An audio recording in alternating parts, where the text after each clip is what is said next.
The following program is a collection of stooges talking about happenings in the sports world. It is meant to be comedic informative.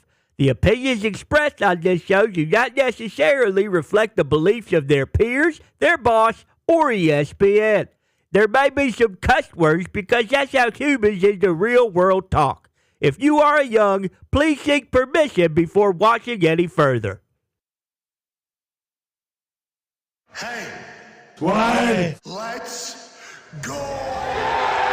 This show stinks, and the fact that you listen, we are very, very thankful for. McAfee on the line with a gorgeous assist. The all-time leading tackler for the Green Bay Packers. You pig! Damn it! Be a friend, tell a friend something nice could change their life.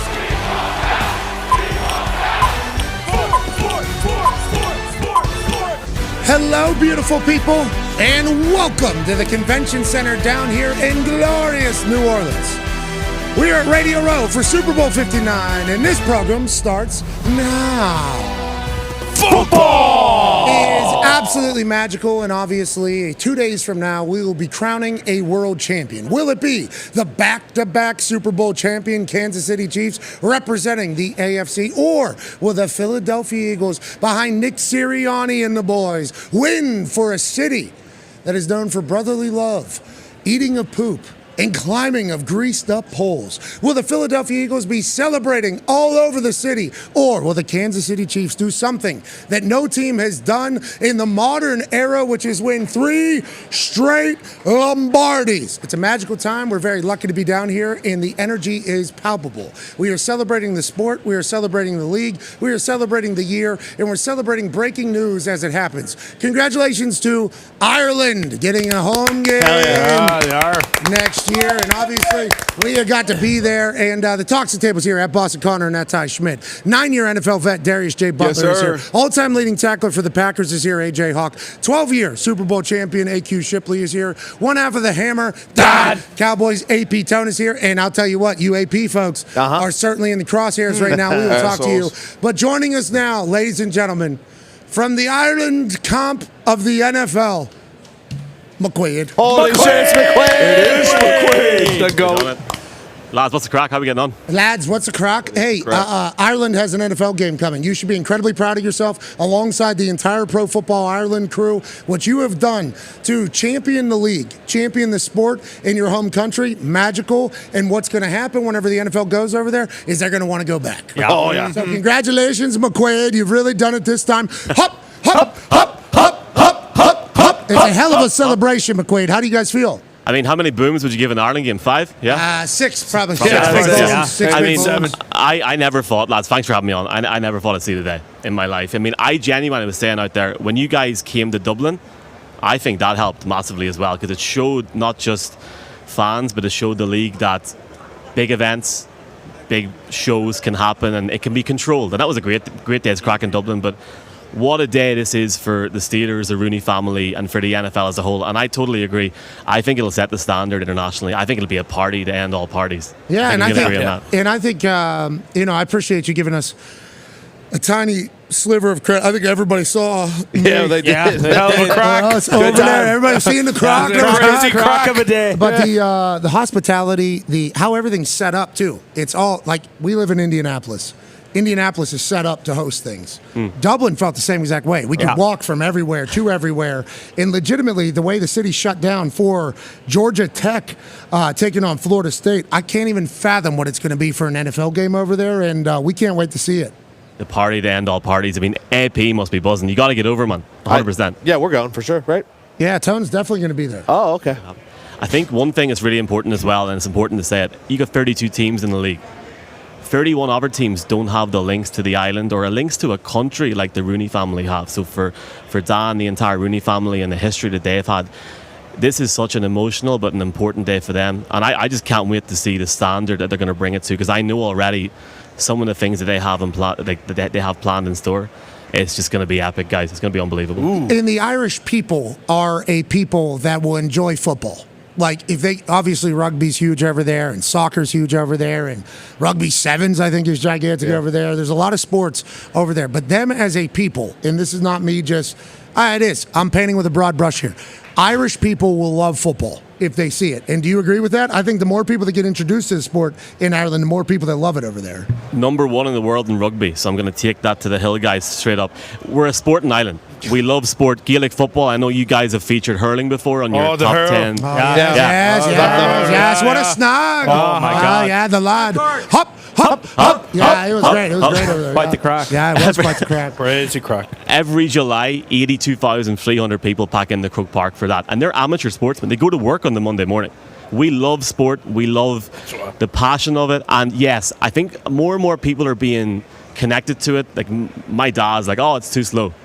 So you get into it. It's a bit of crack at the end of the day. Yeah, it is a bit of a crack. Crack. Congratulations to the entire Pro Football Ireland Thank crew. you guys. You guys doing great work. Thank you. McQuaid. Hell yeah, McQuaid. Okay, let's talk about the Super Bowl that is taking place here in just a few days. We have a massive update from ESPN Bet. Let's head over to the Hammer, Dahn, Cowboy AP Tone. Where are we at right now? Yeah, ESPN Bet is the first sports book to make it a pick'em on Sunday between the Chiefs and the Eagles, which is basically means on the money line it is -110, -110. There is no favorite currently right now at ESPN Bet, and that kind of signifies exactly what we've been expressing all week long, where we have no idea how this game's going to go. We are having a hard time picking which team is going to win. It's because both teams are great, and it's going to be an awesome. Chiefs are favored by 1 still if there is a spread. Yes. Chiefs -1. That's normally an indicator of where the money is potentially for the bet. They'll take it one way or the other. But both being -110 means that the sports books have no idea. Yeah, and other books are like even money -120 to the Chiefs. It feels like that's the way it's going. More and more Eagles money continues to pour in. 66% of the tickets are on the Eagles. 75% of the money is on the Eagles, and a lot of the big bets coming in are on the Eagles so far. So there's a chance that it might go the other way, where Eagles eventually become the quote-unquote favorite. But, yeah, right now it's a pick 'em. AJ, we were talking about this while we were in the creepy Sprinter van. Yep. On the way over here to the convention center. And we all had the same sentiment. Literally every day I'm waking up with a new thought on who's going to win the game. Yep. I have gone over to, bingo. I think every time you think about it, there's a new way to look at it. And I even saw on Get Up, I think there's a couple people that have been on Get Up like yesterday that picked something. Yep. And then today picked a different team. This has been hard to figure out because you can see it going so many different directions. And I think, like, AQ, what you say about this Eagles roster? Yeah, it's the most expensive roster in the NFL. And when you look at that on paper, they win almost everywhere. But there is one guy. Yeah, it's the Chiefs. It's Patrick Mahomes. It's hard to figure this out. Could you see the Eagles winning by 24? I guess, with the way the team is built, you could see that. But then on the other side, it's Patrick Mahomes. Then like, well, they don't have nearly enough weapons. It's like, well, I think they do. And it's like, I have no idea which way the game's going to go. It's literally been hour to hour in this entire thing. Yeah, the more I watch on TV, the more I watch Dano and different guys talk about it, I start to change my mind. I don't know. I was leaning Chiefs early on a little bit. I've gone back and forth. I don't know. By the end of this show, I'll probably have a different opinion of what I had 30 minutes ago. Who? What are you doing? You just got completely distracted talking to somebody backstage. Big dog. They're big guys.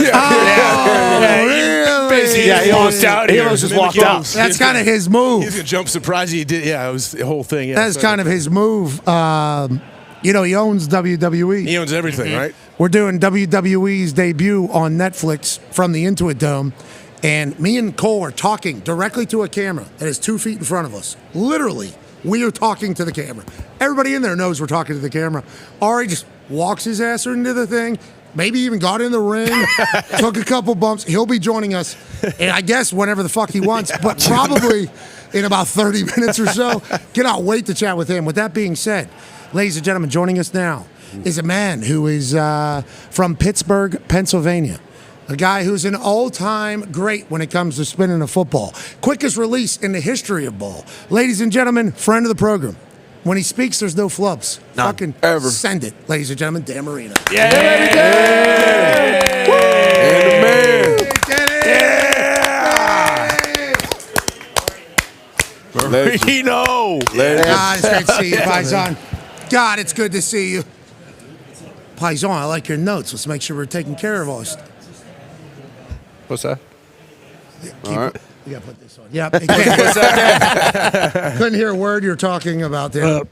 Hey, everybody, what's going on? Hey, it's Dan Maria. Hell yeah. Dan the man. Dan, okay, so you are here with NAMI, the National Alliance of Mental Illness. Tell me how you got involved and what is the goal here with NAMI? So the goal is, well, first of all, I got involved a couple years ago. I got to know Dan Gillison, the CEO, and we talked about doing some of this stuff then. And also Stay Healthy Zone, which is a partner of mine that I do stuff with. It's a digital wellness company, and they're going to do digital wellness for NAMI. And NAMI's been around forever. NAMI's been, I think, 48 years. It's probably on there. Yeah, I think it said largest grassroots mental health organization in the country. And the thing is I think they want to just make just awareness about it. Just be smart about your health. And if, something comes up, don't be afraid to ask somebody. If you have a problem, ask somebody. If you ask your friend. And a lot of times as men and anybody, we just, we don't do that. And we just get along and try to get along, and it causes Isn't that crazy? problems. 2025, I don't mean crazy in that way, but you get it. In 2025, feels like we know a lot more about the brain. And, we have a lot more empathy, I feel like, for people going through stuff than we used to. It's been a quick evolution, I feel like, for society to kind of come around to it. Don't you agree? Yeah, I agree. And it's, it's something that's there. It's not going away. And that's why I think NAMI is one of the place you could turn to. And I just talked to, who was it? Oh, just Zach Taylor. Okay. Or Zach Thomas, because Zach Thomas, he played with Junior Seau, and to me that whole thing is like, Zach said to me, he's like, I thought he was always great. He's funny, laughing, loves football. Lights up a room. Lights up the room when he comes in, and he said, I never knew there was a problem, or I would have tried to help him. And that's the thing. Try to help the guys if they have a problem. And that was just an example. It's a bad example because I love Junior. Junior was We the all best. do, though, but that's what we're That talking love about Junior, here. but that's exactly kind of what this is. Agree. I think a lot of us have a lot of friends that we've loved and we have no idea going through something very serious. At the end of every show, I say, be a friend, tell a friend something nice. It might change their life, because I've had friends that anytime I've seen them, positive, everything, and then they end up passing away from their own doing, and it's like, should we have seen the signs, or maybe we should have just asked, But then on the flip side, we hope we get to a point someday where people are feeling that way. They will ask people, and I think that's why That's the work what here we're doing this. is such That's a what we're big doing deal. this for. I think that's a big deal. So thank you for doing that, Oh, Dan. no, that's cool. That baby Dan. Oh, yeah, Dan. That baby Dan. Don't go. There's our guy, Dan Gillison, right there. He's the CEO of NAMI. Shout out, Dan. Hey, He's thank the you for man. making the world a better place, Dan. Good suit, Thank too. you, Dan. I like that pocket square, too. He's got the triple yeah. crown. Yeah, it looks good. Triple crown there, Dan. Good work, man. Okay, let's talk a little ball, shall we? Yeah, sure. Miami Dolphins aren't helping anybody's, morale. At all. We got a guy named Gumpy back there. I assume he thanked you immediately upon walking in. He's from, there he is right there on the screen. I don't know if you see him. He's from British Columbia, Canada. Loves the Dolphins. Has his entire life. This year we thought we were going to go. Gump, didn't we think we were going to go this year? Yeah, for sure. Thought a playoff win was coming down the chute, but here we are, 25 years since we've had one. Jeez. I know, man. I'm sorry. That's all I can tell you. What do you think, though? You know what? I thought we had a very good football team this year until we start getting, injuries, especially at the end of the year. And look, Tua is our quarterback. He's going to be our quarterback, but we need to find a way to just keep him healthy, especially, at the end of the year when you have to win games to get into playoffs and to maybe get home field advantage or just win playoff games. And so that's, I think, really where the focus is going to be. Tua's thing came out of nowhere there. Yeah. Right His at the hip. end, we just saw him come out of nowhere. Is that, how do we, His you hip. probably know a lot Lurking, more than too. us. Yeah, you guys were in it. Yeah. Lurking. Yep. Then he's no longer playing out of nowhere, and he finishes the season not playing. Actually had sunglasses on one at the time. Yeah, hanging. It looks so But cool. he had like a hip pointer.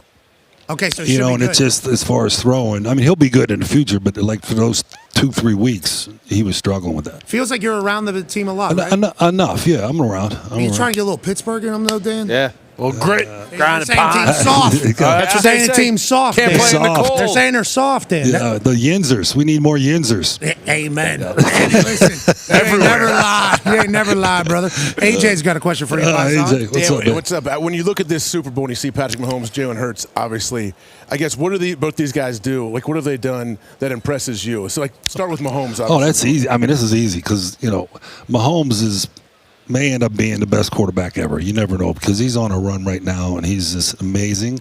I don't know if he'll ever get to 7 Super Bowls, but if he wins this one, he's already in the Hall of Fame. And what he does as an athlete, as far as how he throws the ball from different angles, and you really can't teach that. And he has anticipation, he has everything. But also he's smart because he can run, but he never gets hurt from running the ball because he knows where he's in on the field. His awareness is there, and he's just a special player. Player. And then Jalen Hurts has been great too. It's just he's a different type of player, right? He's a guy that wants to run it a little bit more than Patrick Mahomes, and he's a above average thrower of the football in the pocket. But when he's dangerous is when he gets out of the pocket. That's when he can make the big play. So that's basically my scouting report on those two quarterbacks. Can you still spin it? Oh, yeah. Yeah, from here to there. Dart always. I mean, I throw it a little bit, but not. We saw that commercial. You threw the ball into Messi's boat? Yeah. That was a rocket. That was a rocket. That thing went about 150 yards. Which we still expect. Thank God for video cameras. Hey, when people talk to you about like your quickest release and everything like that, your accuracy, and then the yards you threw for, there's always like the modern day yards where people are like, this offense now, the new rules are built for this. It'll be like 2021, 2023 yardage, and then fucking Dan Marino slides. It's like back in like old school football. Dan Marino's in there for yardage and everything like that. And obviously you have to have a team buy-in for you to play that way, but you had to have an ability for people to debunk how football was then at that time. My old man says that you worked that with your dad every day of your life, almost like obsession almost, right? Yes, with like the trying to work on your release. And the other thing I did, which, I tell all young quarterbacks and even kids, high school kids, college kids, is the jump rope. My dad made me jump rope from the time I was little because it keeps your mind and your feet in the same rhythm in a small area, which a small area is a pocket, and that was, to me, my dad was a Teamster truck driver, and I thought that was genius. That's genius, really. Absolutely, yeah. Hey, the Teamsters got a lot of good ideas. Oh, yes, they do. People, too. Don't mess with them. Drivers. Something fall off the back of that truck? That's awesome, There was some things that fall off the back of the truck. That's gonna happen. My dad was a truck driver as well, so he's had some genius ideas through it all. I didn't even think about jump rope. That seems genius. Were we doing this one? Oh, I could do that. Wow. You were doing all the shit? Yeah. But now I can't do anything. My legs are gone. But when I was, playing during my years playing, I did that all the time. Miami Dolphins diehard fan has a question. South Florida kid, both parents from Carroll City, so grew up right behind old Joe Robbie Stadium. So appreciate everything you did, obviously. What's your thoughts on, we had the honors last night, NFL honors, two great deserving quarterbacks with Josh Allen, Lamar Jackson. What's your thoughts on MVP this year? Well, I think both of them could have won just as easily. I mean, Lamar Jackson had a great year, awesome, but they didn't really advance, and maybe it's because Josh got a little closer, I think, and he really takes over games too, just like Lamar does. I just think it was his year because how he was running the football in critical situations, the playoff games where he came from behind, winning those games. I mean, those are the kind of times when you look at a guy and say, okay, he's the MVP. Gotcha. So I mean, I would have voted for either one of them. Yeah, and they both deserve it. Do you guys get a vote, ex-MVP? No. They don't care about you. They only care about this guy. Yeah. Once you get, you get a vote? He got a vote. Oh, man. I got to call somebody up. This is bullshit. I agree, Dan. I agree. Speaking about Josh, though, there was a lot of talk after this last loss to the Chiefs, another loss to the Chiefs, another loss to Patrick Mahomes. People said they started feeling bad for Josh Allen. Is he ever going to get the big one? How do you what is your take on that? Since you were an unbelievable all-time great quarterback, what's your take on Josh and getting to the big one? So I think Josh Allen, if you talk to him, he's extremely disappointed. He'll think about losing that playoff game and having his chance, but also he's a tough dude. He's mentally tough. He don't miss games. He's been playing at a high level for 5-6 years now. So I think he feels like he'll get back and get over that hump, But then the truth of the matter is I went in the second year and I never got back. Yeah. But I got close, just like him a lot of times. So he'll deal with it. He'll be fine. He'll come out of that. He's But not- he will. But he will think about that all yeah. off season. And there's a lot of times you do that. I did it too. You know? Rest of your life, probably. Yeah. I mean, it'll be, some games. Yeah. you're yeah, like, absolutely. I mean, that's a competitor. That's what high-end athletes have to deal with. You just talked about him being mentally tough and not missing a lot of games. How important is it for the quarterback to be like the toughest dude on your team? Legitimately. Well, yeah, Because you guys it's are got like, to be legit tough, but also mentally tough, you know, and then being able to deal with all the other players and making them tough with you and making the players around you better. And he does that, and, you know, Mahomes definitely does that. but you quarterbacks are kind of, you know, The guys. like your whole life. Your whole life, you guys are crazy, like legit, even more so now than ever before, because the amount of money. Yeah, when I was young, my dad was a truck driver. I was held up like a, you know. No, but I'm saying like the quarterbacks though nowadays. Yeah. These kids in high school are getting paid to go transfer I to know. academies. No. Yeah. And then in college they're being paid. It's like our team goes as you go, and these kids are like teenagers getting treated like that. The ability to remain tough and humble quarterback is going to be difficult, but I think it's a necessity for the position. There's no doubt. Yeah, being humble and being tough, and also with all the money they're going to get given, pretty much, you know, while they're going through college, it can make them, like you said, Pittsburgh, it can make them soft a little bit. So you Agreed. got to have that guy that's mentally tough, that's going to be able. It doesn't matter what the money is or what it, you know, all that.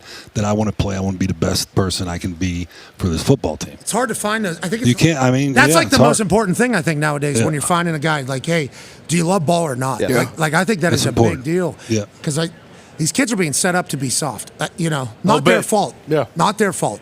Never want to blame them for it. I know, but Could when I you was get in $1 high school, million I would've- yeah, when you were 15 or 16? I probably could have. Yeah, I would have taken it. We all would have. But could you imagine what you would have became? I mean, it's I know. could have been a monster. I mean, it's unbelievable. Connor has a question for you. Yeah, Dan, yesterday also the Hall of Fame class was announced, and obviously you're a Hall of Famer, and there's a lot of discourse. Only 4 guys went in. No Adam Vinatieri, who we all thought obviously a first ballot Hall of Famer. Yeah, sounds like you do too, even though he's a kicker, and that's kind of the knock on him, even though, you know, he's won damn near more than anybody. Also, no Eli Manning. What do you think about kind of the state of the Hall of Fame right now, and what is kind of the standard you would say is to get into the Hall of Fame? Because it's kind of blurred almost at this point because, you know, Vinny and Eli, they both have the moments, they have the rings, but still they're not, you know, getting in on their first ballot try. Yeah, I mean that's the difficult thing because like Chris Carter, I thought Chris Carter would go in on the first ballot. It took him 6 years, so I'm not in on the voting and how they vote and what the decisions are made. But I know that we've been having a lot of I don't know this for a fact, but I know we've been having a lot of classes with 7 people in them, right, for about the last 10 years. And then we had one there was 20 people because they were making up from Get past back. Yeah. right. And so maybe they're just kind of water it down a little bit and let's not have as many guys. But whoever's making that decision is probably on the committee. Sure. You know? See, but now there's 4 this year, Right. so that means there's going to be a backup next year, and next year's Classes. Fitz. Yeah, like they're talking about Eli. Breeze. It's like, is Eli going to get in next year? Who knows? Because of Drew Brees. Yeah. And let alone Yonda. Yeah. That's tough. That's Frank what Gore's makes it next tough. year? Yeah. Larry Frank Gore, Fitz. too. Do you guys do like Hall of Breeze. Fame dinners and texts? No, I mean, no, dinners? Yeah, when we go to the Hall of Fame, we'll have dinner. Yeah, but what do you mean text? Text don't know if you guys just group I text. talked Text, to Ronnie right? Lott 2 days ago. So yeah, we text each Little other. gold Yeah, jacket text. Yeah, that's no a big that's deal. that's a big Hall of Famer right there. Yeah, well, you Ronnie are as Lott. well. Yeah. Daniel. You are as well. Obviously, you broke down both quarterbacks. What's the story from this game that maybe, because we've talked about this now Okay. 1,000 times. Okay? We've talked about every fucking angle you could possibly have for this thing, Dan. So is there anything that you think hasn't been talked about or that you're thinking about whenever you're trying to So figure did out? you talk about how you keep Patrick Mahomes on the sideline and you run the football? Yes. Yeah. You've already talked about that. Yeah. Oh, man. Give me some other examples. Sirianni, Stop Andy and Reid. Saquon. What about that part is huge. Yeah, because Yes. that's what they're going to try to do. They're going to try to run the football and keep Patrick on the sidelines. I mean, Yes. That's what I would do if I was the head coach. And Third down, red zone. Yeah. Third down, red zone. Third down is important always, no matter what game it is. Third down, and scoring in the red zone. In Philadelphia, instead of getting field goals, they get touchdowns, put a little more pressure on, Patrick. But How do you feel what about the other field angle? goals? What other angle? Special teams, maybe, Dan. Might come down to special teams. Yeah. Jake Elliott's missed a couple kicks. He's obviously Philadelphia Eagles. He's been great in the past. Bucker seemingly never misses Yep. in big games. They go for it a ton. The Eagles on 4th down. Always so go for field it. position. Sure. Yeah, those are It's an all. angle. Yep. And then Taylor Swift's going to be there. Taylor Swift, that's an angle right there. That is an angle. And how many times? So here's an angle. How many times are we going to see her on TV during the thing? What do you think? Over under 4.5? 4.5 times on TV? Yeah, I think. I say more like 300. Over. Travis is about to have a big game. Yeah. That's what it sounds like you're saying there. Get Travis the Rock, get him in the paint. Yeah, what about that? Like Travis Kelce, obviously people throughout the season talk about his stats, and then in the playoffs he has his best game. Or are there certain players that are just like that where when the lights come on, they just play their best? There are, and he's one of them. He's going to be in the Hall of Fame for sure. Eventually, he may. With the way it's going, he might not be a first ballot. But he's those kind. I know he's the kind of player that steps up, and he might have been injured a little bit or whatever, but big game steps up all the time, and that's what you got to love that to be in this situation. Yeah, he's a hooper out there. It's kind of the conversation that we had with Fred Warner, who was talking about playing against Travis, because they talk about these Travis routes where who knows what's on the actual call sheet for Travis. So but him and adjust, Pat, they just have like did you have anybody like that? Yeah, there was. Well, I mean, I felt like Clayton and Duper would do that a little bit if they felt, because I'd try to read coverages with them, and they would read the coverages. You all have to see the same picture. See the same thing. We'd always talk about it. And then so we had that kind of relationship. And then Keith Jackson was another one that was like that. The tight end from. How come everybody doesn't do that? What is that? You got to be. I think smart? They do it. It's just a matter of the players and your.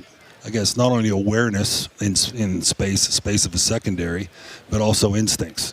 So you got to certain guys have that and certain guys don't. I mean, it's just that certain guys you tell them to run down here and make a right, and they just run right down there and make a right. Sometimes you shouldn't. Sometimes you go down there and turn around. Sit down. Find a little window. Sit down, turn it up. Yeah. Go ahead. No, Mark Clayton was one of those guys. You talk about how it's always somebody that pops up on a list from Marino's era. He was one of those guys we talk about. Saquon, his touchdowns, average distance of his touchdowns over 30 yards. I think Mark Clayton may have been like third on that list. Yes. Yeah. Big time. Oh yeah, big time player. Yeah, he's awesome, man. I love Mark, and he's another one I thought should be to get in the Hall of Fame. Because the numbers are different, huh? No, you had a couple guys from your era, Eric Allen and Sterling Sharp go in this year. What's your thoughts on those guys finally getting in?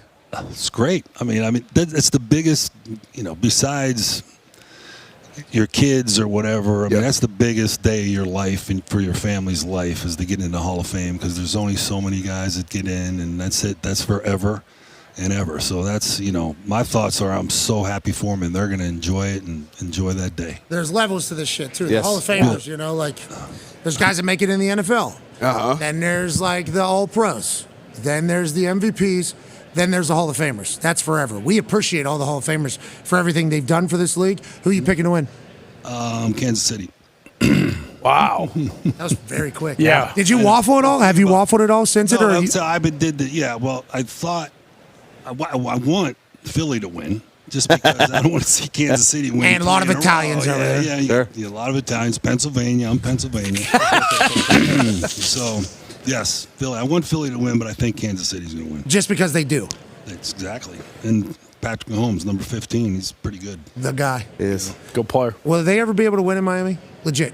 Too many distractions in Miami? Yeah, no. It's not the distractions. It's just, we'll get there. We'll get there. What about the narrative of that they can't win in the cold? As a guy who grew up in Pittsburgh and lived in Pittsburgh, how much of that actually plays in when it's like, you've been in Miami for a long time? Because, they have to play in New England late in the season and, in New York. Like, is that a thing, or is that mostly, just a media-driven narrative? I think it is a narrative that's there because you got to change the narrative if you want someone to stop talking about it, and we haven't done that, really. I mean, even when I played, we'd always try to get home field advantage, and so you don't have to go to Buffalo, or you don't have to go, to Pittsburgh or Kansas City when it's, below zero, because we're not used to playing in that stuff, But so that's the narrative is that we got to win more games and get home field advantage. Yeah, you feel like you're soft now because you're my time in Miami? I got really soft, especially at when I retired. Yeah, I'm soft now. How's the golf game? Pretty good. Yeah, it's okay. Like where at? I'm like an 8 handicap. Damn. Okay. Good. Yeah. You're rolling some putts. It sounds like. I make some putts. Where do you live now? Full time down Florida? Fort Lauderdale. Fort Lauderdale. Laudie. Yeah, man. Hockey State. That's good. Yeah, You're in Hockey Town? And I live not far from that arena. It's fun to go watch those games. Oh, yeah. Yeah, the Panthers. You grew up a Pens fan? Oh, yeah. Yeah. Mario Lemieux, well, obviously, he's a peer, but then Pierre LaRouche, remember that name? Yes, I remember Pierre. That's my LaRouche. guy. He was old. Mario Lemieux is a peer. Yes, You're yes. damn right. He's That's awesome. That is sweet. Man. No, I did know what you meant. Yeah. No It's Dan flubs. Marino. Yeah, but right. Fucking said it. Good. No flubs. Yeah, you know what I'm saying. Yeah. Ladies and gentlemen, Hall of Famer, MVP, Yinzer legend, Dolphin hero, Dan Marino. I like that. Yinzer legend. Yeah, you are. Yes, man. You are. Always will be, too. Thanks, brother. Hey, Thanks. you. It's great being on. Thank you, guys. Thank you, man, Thank Dan. you, guys. Happy Dano. Dude, thank you, man. Appreciate you, man. Oh, it's okay. Oh, shit. Thanks. Watch your Awesome. legs. Thank you very much. Thank you. So his legs. It's an honor. Thank you, Dan. Hey, you look good, Dan. Yeah. Still got it. Still got Still it, got Dan. it. Still bringing it. Still got it, Dano. Still bringing it. Oh, Again, shit. he Coach can still Patricia. swing it. Hey, ladies and gentlemen, Patricia. Hey, coach. Hey, what a season. A lot of podcasts, a lot of media, and also it looks like a lot of fitness. You look good, Coach. How you feeling? I appreciate it. That's probably the best intro I got right there. Oh, shit. Like, I think that's great. You know, No, we're surprised. It's a good thing, not a bad thing. How you doing? I'm great. So I have excellent media training, obviously, coming from Bill at New England. You know, we practiced a lot of, so this is a whole new world for me this year. It's been a lot of fun. Roastmaster just walked by. Incredible work, Jeff. Honestly, you've just been assassinating people with your words. Hey, the roasts have been amazing. What is this, an Ugly Lives Matter?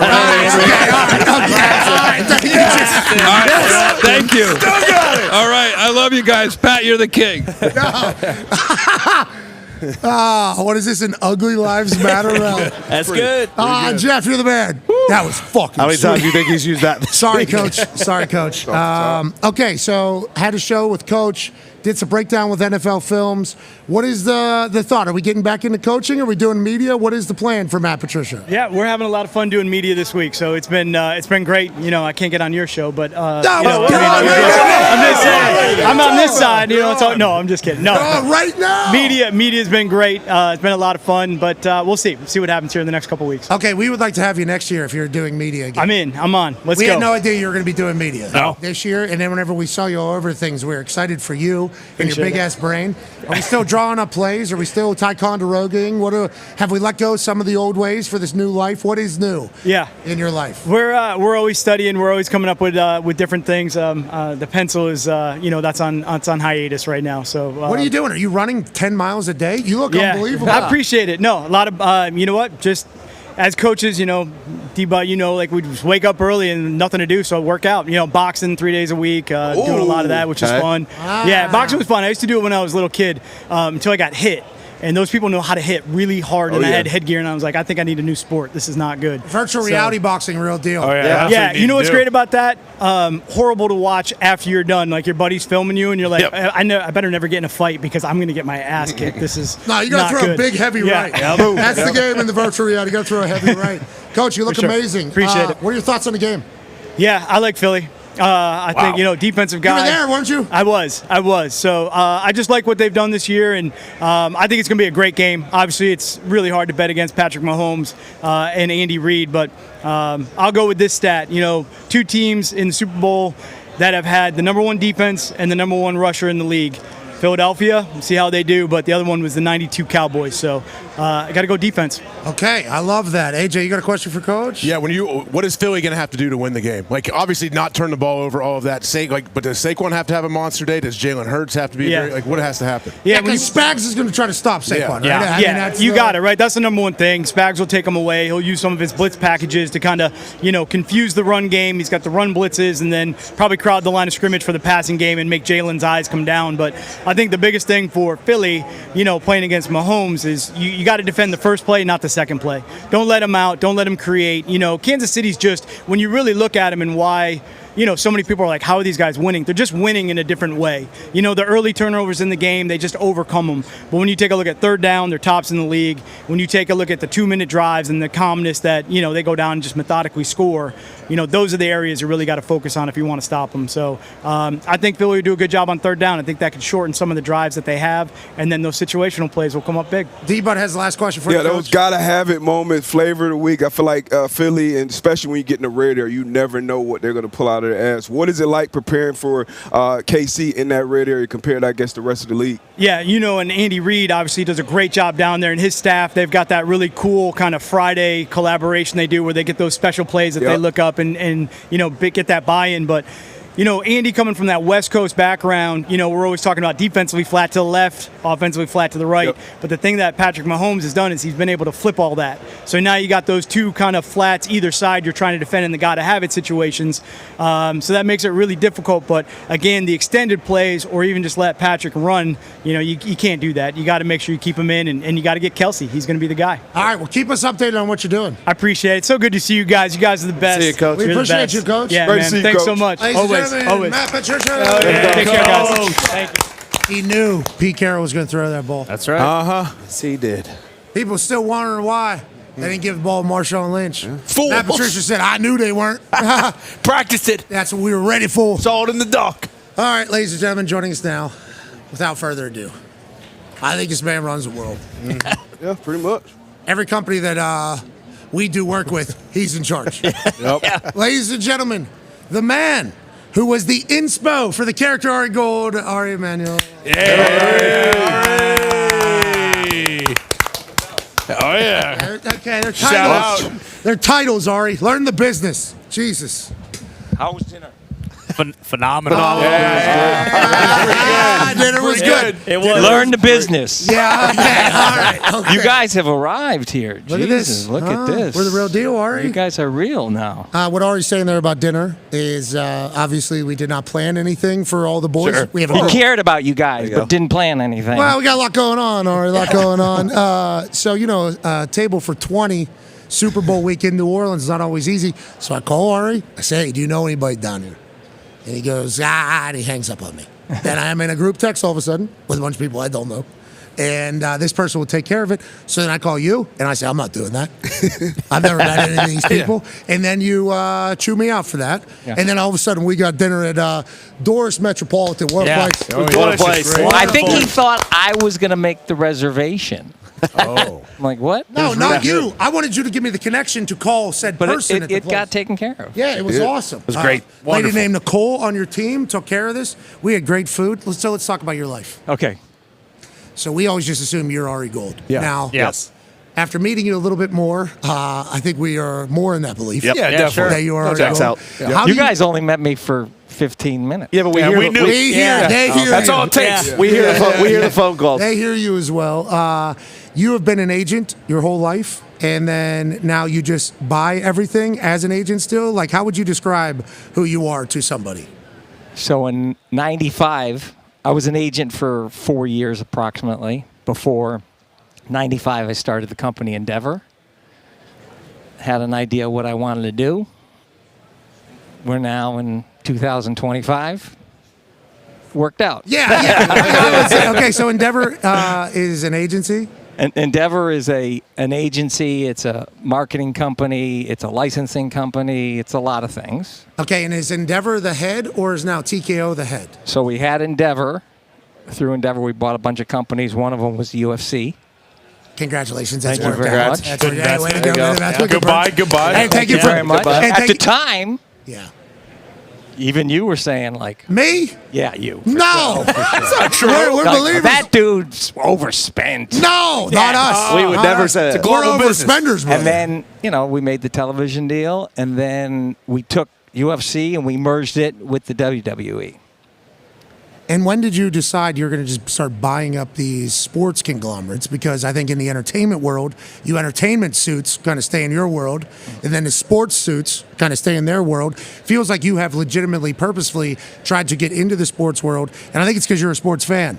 Love sports. I think that is a real deal. No, but I saw kind of what was going on, and that you had the streamers, you had where cable and where the broadcast business was, and If they wanted to get in the advertising business, the only way to really do it in a significant way was be in the sports business. And so it's just part of the ecosystem of entertainment sports. And so we moved into sports also. And you enjoy your time in sports thus far? Love. What have you learned about the business of sport maybe that's different than the entertainment business? More money. In the sports world? Yeah. I think you found a pretty good and amount also of money in your world. you could we make a lot of money, used to make a lot of money in the television and movie business by packaging stuff, packaging TV shows. The economics were different, and the movie business. When we moved into the sports world, we could own the asset as opposed to representing the asset. And so when you own an asset, you get all the money. That's pretty nice. Hell yeah. So they got, and that's better. Yeah. That's more. That's sound business, as you are going to go down as, I think, greatest business. You're going to be the greatest businessman of all time? No, Is that what they're going to say about you? No, not even close. I mean, shut up.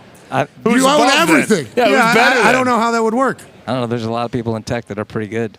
Oh, yeah, you're right. That's a whole different world. Tech business has Those are massive some- platforms. those are some dogs. Yeah, those are some dogs. Yeah, there's some dogs business-wise over there. And the boys have a lot of questions, but let's talk about this. No, hold on one second. Did any of you guys see the teaser?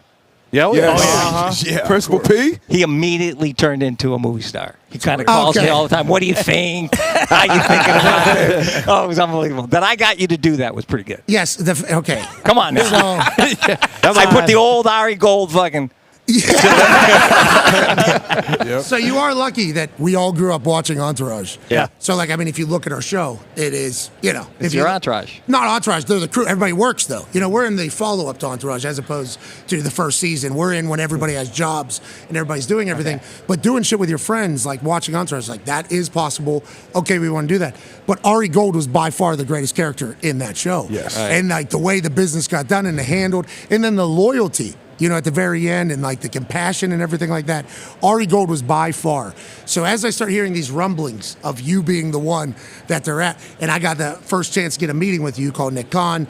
Nick Khan has to call me now. Nick Khan is president of WWE, so he has to call people for him now, because he does him. Mm-hmm. So Nick calls me, he goes, hey, yep.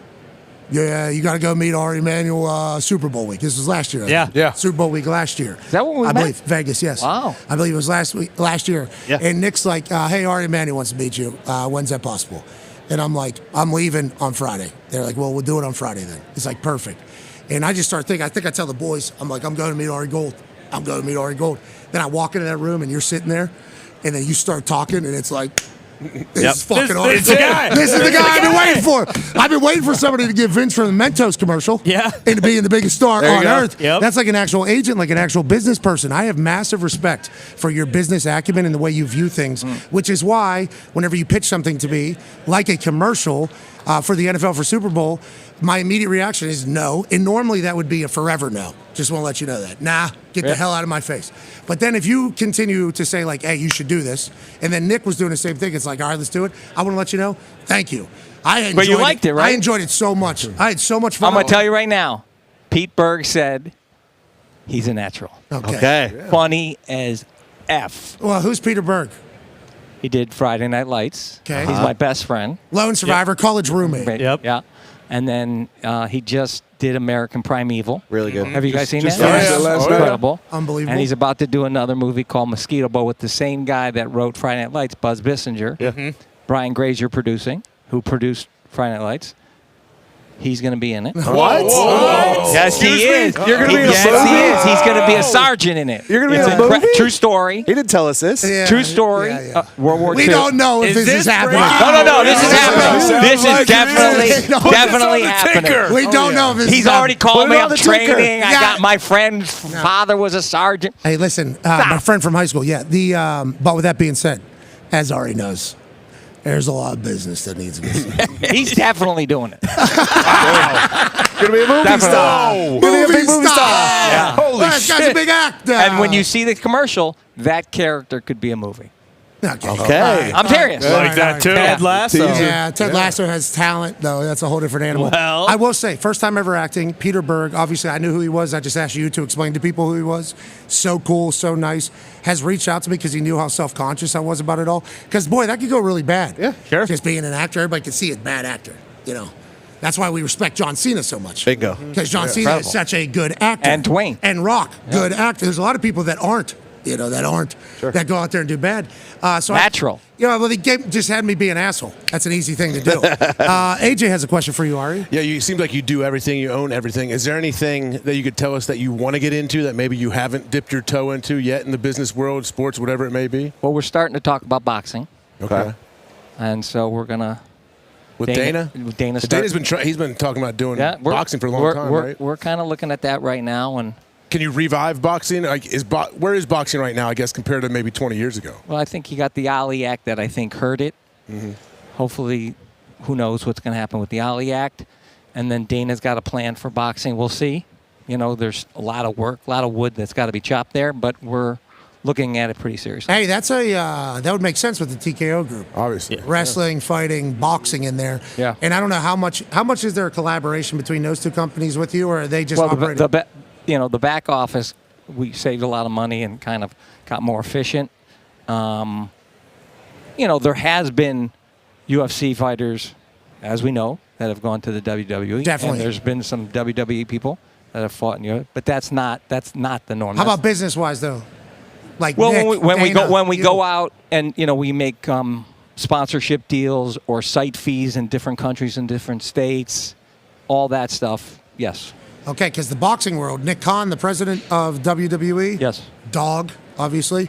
I think he grew up in Vegas. Yes. He loves boxing. He started, yeah. Like, he loves boxing. And Dana does too, right? Yeah. Dana started out in boxing. Bingo. That could be like a real passion project plus something that can save a sport. D-Bud has a question for you, Ari. From boxing to the WWE, and heard some negotiation stories about that. But how has the Netflix era been so far? It's early on, but any surprises, anything surprise you? Or how's They're it been incredible so far? partners. Bella there has been incredible. Ted Sarandos have been incredible.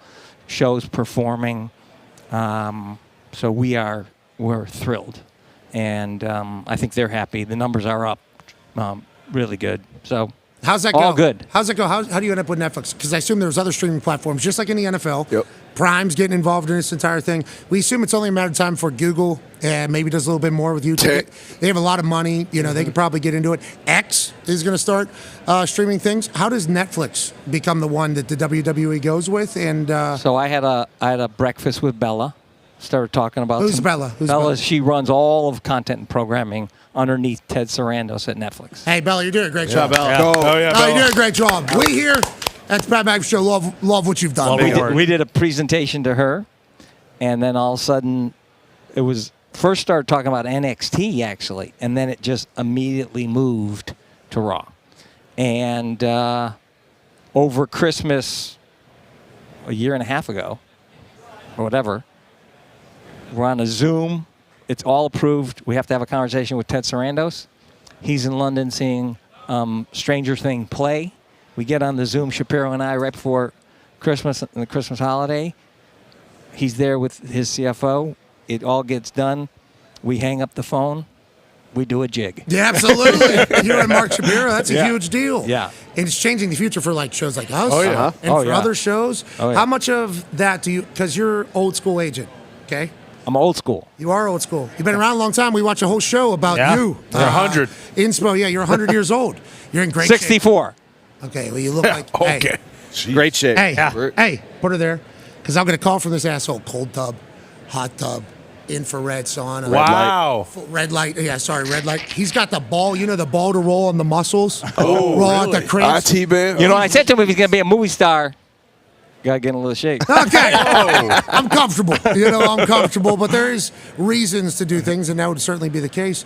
But, like, you've had to adapt now, right? And the streaming deal is a massive deal for the future, as also been in part of the past. What do you see in the future?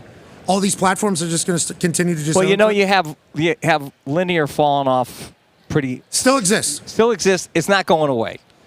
And, you had the NFL made a 10-year deal. NBA made it a deal. We started at making a broadcast streaming linear deal plus streaming.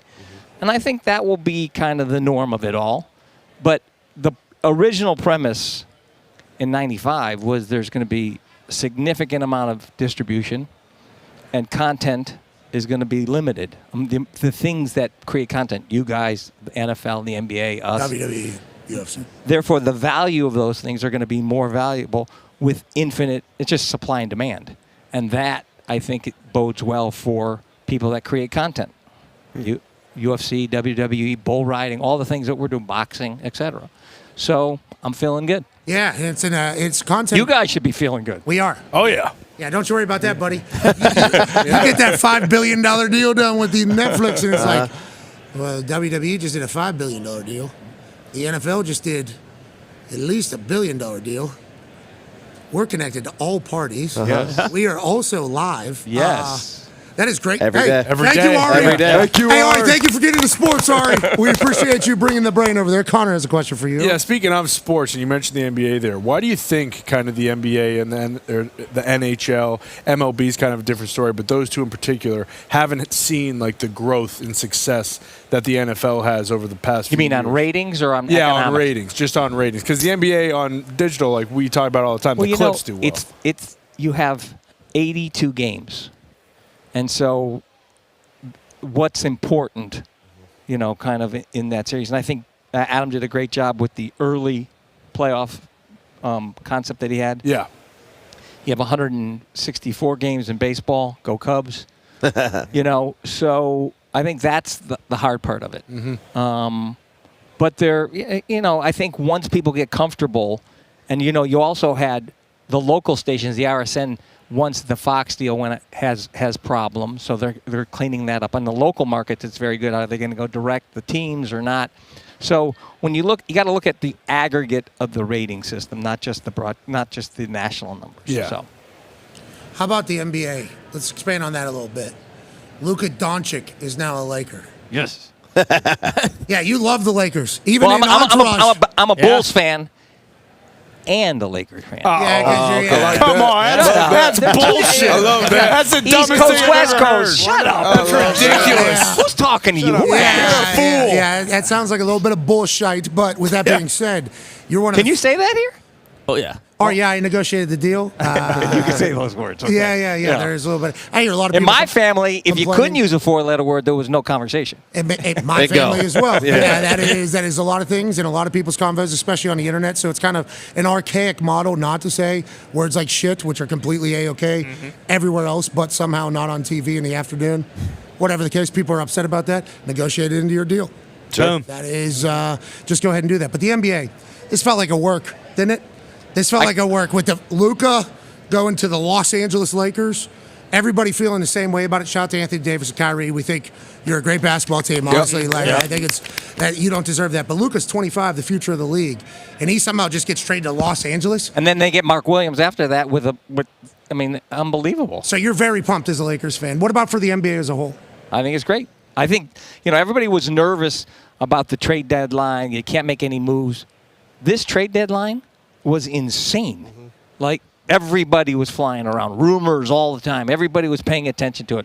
I think it's incredible for the sport. Kevin Durant allegedly not happy. he's Not happy about his. Only the Bulls traded to get their pick back that they traded.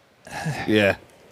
Why don't you buy the team, bub? Terrible franchise. That's terrible. That city sucks right now. Jeez. Well, they used to be great when there was a great mayor there. Oh, I mean, like. Yeah. Good family. So I you're want talking to about ask you your a brother, question. yeah, I want to ask yeah. you a question. So, Elimination Chamber, March 1st. Toronto. I think there's some pretty good things going to happen there. Do you think so? Oh, I do. Well, what are you in the writer's room now? What is this guy? What is this guy? yeah. What is this guy? How involved in all these businesses are you? You're updated every single day? I'm in them. I'm not in them, like I don't pick the fights and I don't pick what's going on at the WWE, but on the business side, yeah. But I hear things. Okay, so we talk to football people. A 73-year-old just got hired back again as a head coach. Bill Belichick just went to college. Chuck Pagano, our guy, just went back on a team after saying he wasn't going to do that ever again. Some people in the football world are addicted to football. It's like coaches. You are always going to be in business. You just feel like you're always trying to figure out a business, trying to figure out a plan, trying to conquer a business, conquer a strategy. Is that how you feel like you're always going to be? Here's what I would say. Could you ever take time off? Here's what I would say. People say, "Oh, you work out." I only want to be healthy. I don't want to live forever. And I only want to work if I'm still curious and I'm still happy and I'm still learning. And I'm still curious, I'm happy, and I'm learning. So I'll still be doing it. Eventually, that won't be the case, but I love it. Well, we appreciate the hell what you've done for us. Oh, yeah. Incredible. Both for other companies, that'll help us probably in the future, and also directly for us. Most recently, a 20-person reservation within an hour. Phenomenal. At a phenomenal Really good. steakhouse. Cheesecake. I'm happy. Cheesecake was so good. What Tone has one? Yeah, I do. Pat just reminded me of it when he said, I negotiated my own deal. I could say whatever I want. You've known him for a year. You ever work with someone like him that does anything like that? Come on, buddy. Yeah. Who? So I can find out. Well, I mean, every client is unique, but they all are individuals. They all have their own shtick. I mean, if Larry David, he does what he wants to do. Marty Scorsese does what he wants to do. Seth MacFarlane does what he wants to do. They all have their own thing, and it's incredible. That's what makes them great artists. How many? So you rep all those guys you just talked about? Yes. Tyler Perry, he does what he wants to do. So you're not unique. Who you're don't just you rep? Full time, I don't represent your ass. Yeah. And that's a good spot to be. I think. No, we are very lucky that you've been working your ass off for us, though. Thank you for stopping by. What are you in town for? I got the lunch at Fanatics. I got a couple meetings. Out. What are you doing at the Fanatics lunch? You serving the food or? No, I got a couple meetings there. Oh. Fixing How much? I want to Do you own Fanatics? Do you own Fanatics?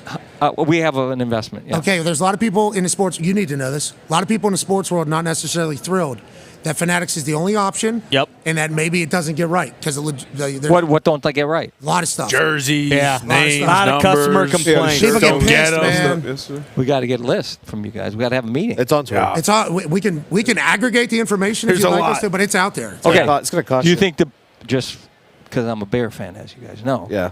We didn't talk Bears, but that's okay. Don't worry about it. Definitely talk Bears. Yeah. Do you think they're going to have to sell? Oh. Well, okay, you look eager. You look I know. very eager. And what do you think the price is going to be? Are you buying them? So what? It would be 8-9 billion probably. Yeah. In Chicago, don't you think it might be 10. 10 plus. Yeah. Because what just went One for- of the only NFC teams, only one team. I mean, Sure. think about it. Yeah. How much would it be? I think it's got to be between 8 and 10, right? Yeah. If what did Washington went for 6.5? Yeah. Probably 8. 8, Do you 9. need to build the new stadium too? What do you think? What is the chance? I love the Bears. I love what we're doing. I love the coaching staff now. now. Yeah. You love the quarterback. I love the quarterback. I love what we're going to do with our pick. Yeah. Yeah. Yeah. You love, yeah. You love the Bears. Buddy just brought it up, so you feel like they have to sell because you think that Well, I mean, there's tax issues. But I mean, I'm like, assuming. But that's also the discussion with like that family is like, hey, they do have a new coaching staff. They have Caleb Williams. They're exciting, but like, this family ultimately has just continually fucked it up for the last 50 years. Why do you have to hurt somebody like that? I'm just saying. Why do you got to go there? Do they you need really to have to sell? go there? I'm a Packers fan too. I mean, He enjoys all of it that it happens, but you're thinking there's a chance that they're going to have to there sell is a it. tax issue unless they've covered it in estate planning. So you're projecting 8 to 10 billion, and that would be something you could figure out. I don't know if I can figure out, but that's a hell of a team. Hell of a city. Hey, we'd love a percentage. Yeah, that'd be awesome. We would love a percentage. Sound good about the That'd be Bears so always. good. Yeah, Caleb? Love the Bears. best. Oh, he's the guy. Bear Dahn. As are you. You're the man. Thanks, guys. Thank you. Appreciate it. Daniel. You want to hang around for 20 seconds?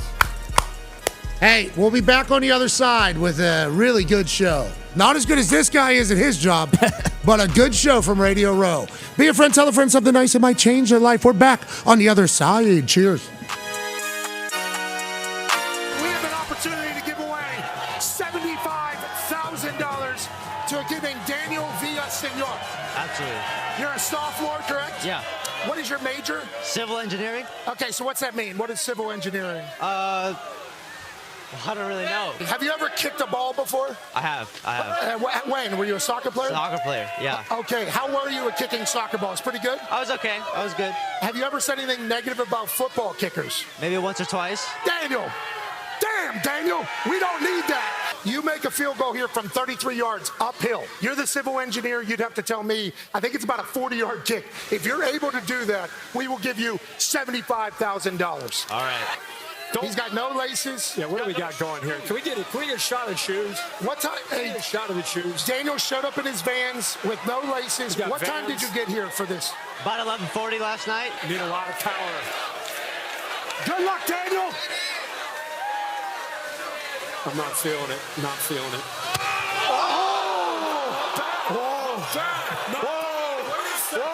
Wait a second.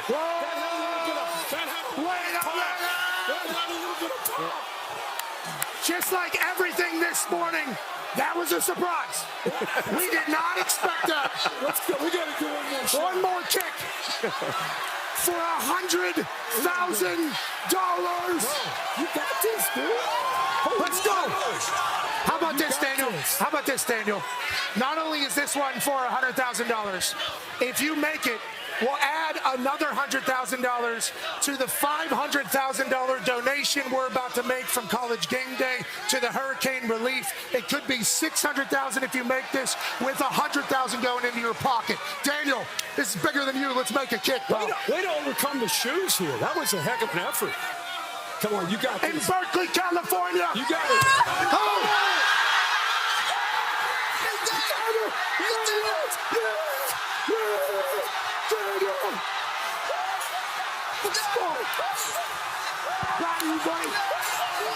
Hell yeah! Great job. Damn, Daniel! Damn, Daniel! All right. What just happened? Are you kidding me?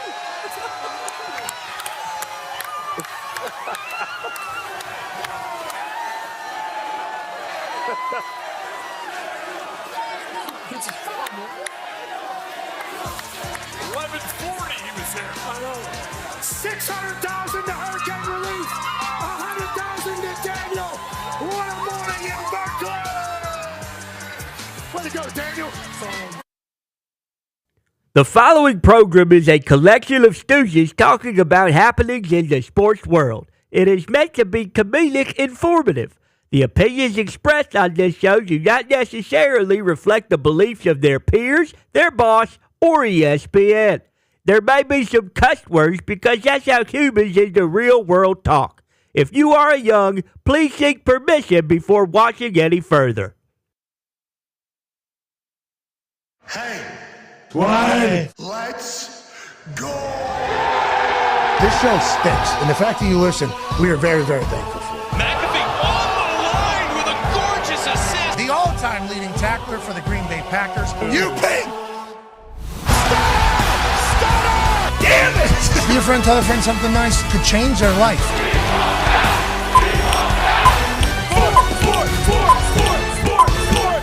Hello, beautiful people, and welcome back to the Convention Center down here in New Orleans for the Radio Row for Super Bowl 59. Hour 2 of the program starts now. Football! It's wonderful, and we're celebrating it. The boys are here. The Talks the Table at Boston Connor and at Ty Schmidt. One half of the Hammer, Dahn. Cowboys AP Tone. Darius J. Butler's here looking very cool. How'd the casino go? You know what? Terrible. Absolutely terrible. I got my ass kicked in the quickest fashion I think ever. I don't think I ever gamble in this city again. They've been taking a lot of money from a lot of us. Damn shame. Yeah. I see Tyranisha yesterday. Okay. Yep. Wasn't her fault. So that's how you say her name? Yeah, well, it's Taronisia. Okay. So I said Tyranisha. Mm-hmm. Thought I nailed it. Wrong. Love names. Said it 10 times, and she said, it's Tyranisha. And I said, that's on me, 100%. I need a little bit more accent, I think, down here, because the way they speak here is wonderful. Love it. It is fantastic. Just hearing it makes you feel good, the way the conversation goes about it. But that casino has been rude. It has been greedy. It has been doing shit you're not supposed to do, one after another. You'll tell a story one time about, hey, 7-card 21 the dealer got me. That's happening on a regular basis at these tables. I mean, speaking of shit you're not supposed to do, you guys, there's a reason. You guys undersold Bill on the blackjack table. Yeah, Bill's a little, he's an independent thinker on that blackjack table. He's a fool. I now understand why Chuck wanted to kill him last year. Yeah, he's unpredictable out there. You know, a lot of part of blackjack there's like a book. Sure. And the book was created because, like, hey, this is the smartest way to go about doing this. Pretty easy game, too. Pretty cut and dry. No doubt. This is kind of the smart. Here's the smart move.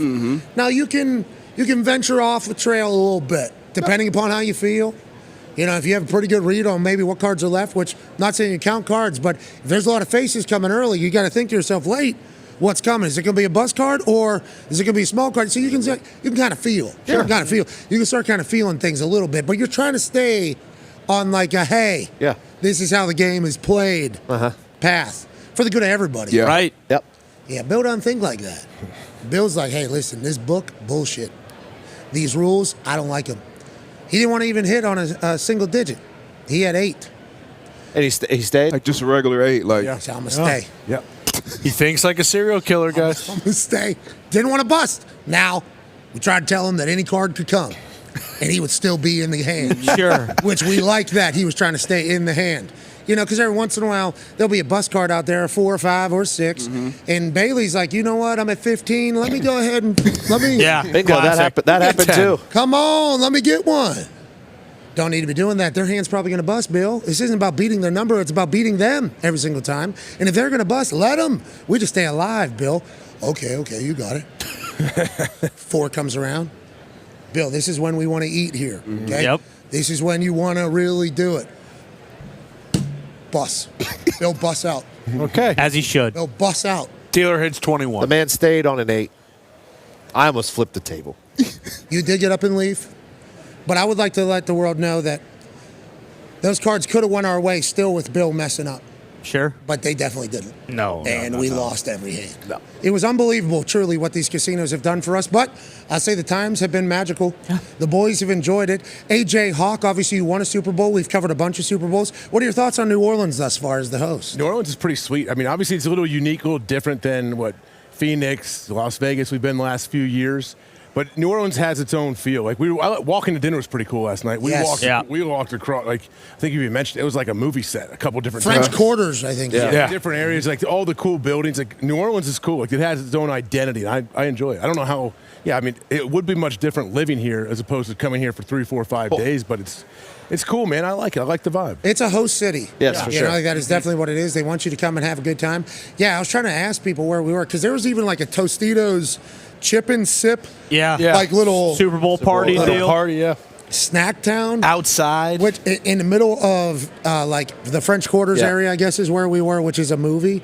Normally in most cities, those are terrible. Yes. Normally there's nobody at these things because it's like, I'm not going to a commercial right now. Sure. Last night, band was playing. Yeah, packed out. Packed out, filled up. There was, I think Reggie Bush was doing a meet and greet somewhere. Saw Howie. Saw Howie Roseman walked out. I mean, it was just like, it was alive. It felt good last night. Then we went in at a casino. Yeah. And they said, you had fun, didn't you? Yeah, that's going to cost you all of them. Son of a bitch. There's raking the chips. And what I think I've learned thus far is when you go into your pocket and you get that next round of money, that always works. Yeah, every time, usually. I believe you said those exact words to me last night. Yeah, you always get back. Like, that's why people do that. Like, hey, you know what? Yeah, more. And you dump it out. It's always works, so you're going to get back, you know? That doesn't just disappear quicker normally because you're in the middle of a spiral, so now you're making even more ridiculous decisions. And that's when they got you. You know, when they got you in the middle of that blizzard of L's, it's tough to keep up. Got to know when to stop. Like, once you start doing shit you had no game plan to do, like, you know what, I'll just do a cash event. So, you know what, hey, AQ, can you just Venmo me or I Venmo you something? We didn't know AQ, was a professional blackjack player. He went to MIT. Yeah, he went to MIT. He knows exactly how to beat the game. This guy. That all depends on the shoe. Because, boy, when he had it figured out. Yeah, he did. This guy went to MIT. Yeah, he did. Hey, when it's going good in the double deck, it goes good. When it goes bad real quick. Real quick. I put the profits away, and before long, I was pulling those profits out. Bad move. Yeah, I'm sure. The double deck was really a big brain creation from you. You said better odds. Man, I'll be able to count these cards. Got 8 aces. Got 32 tens. This is easy. This is no problem. 2 decks, I won't go one-on-one. He watched that 21 movie. He had it. Doing hand signals behind us. Whole thing. Magazine. Dude lost $800 in 4 hands.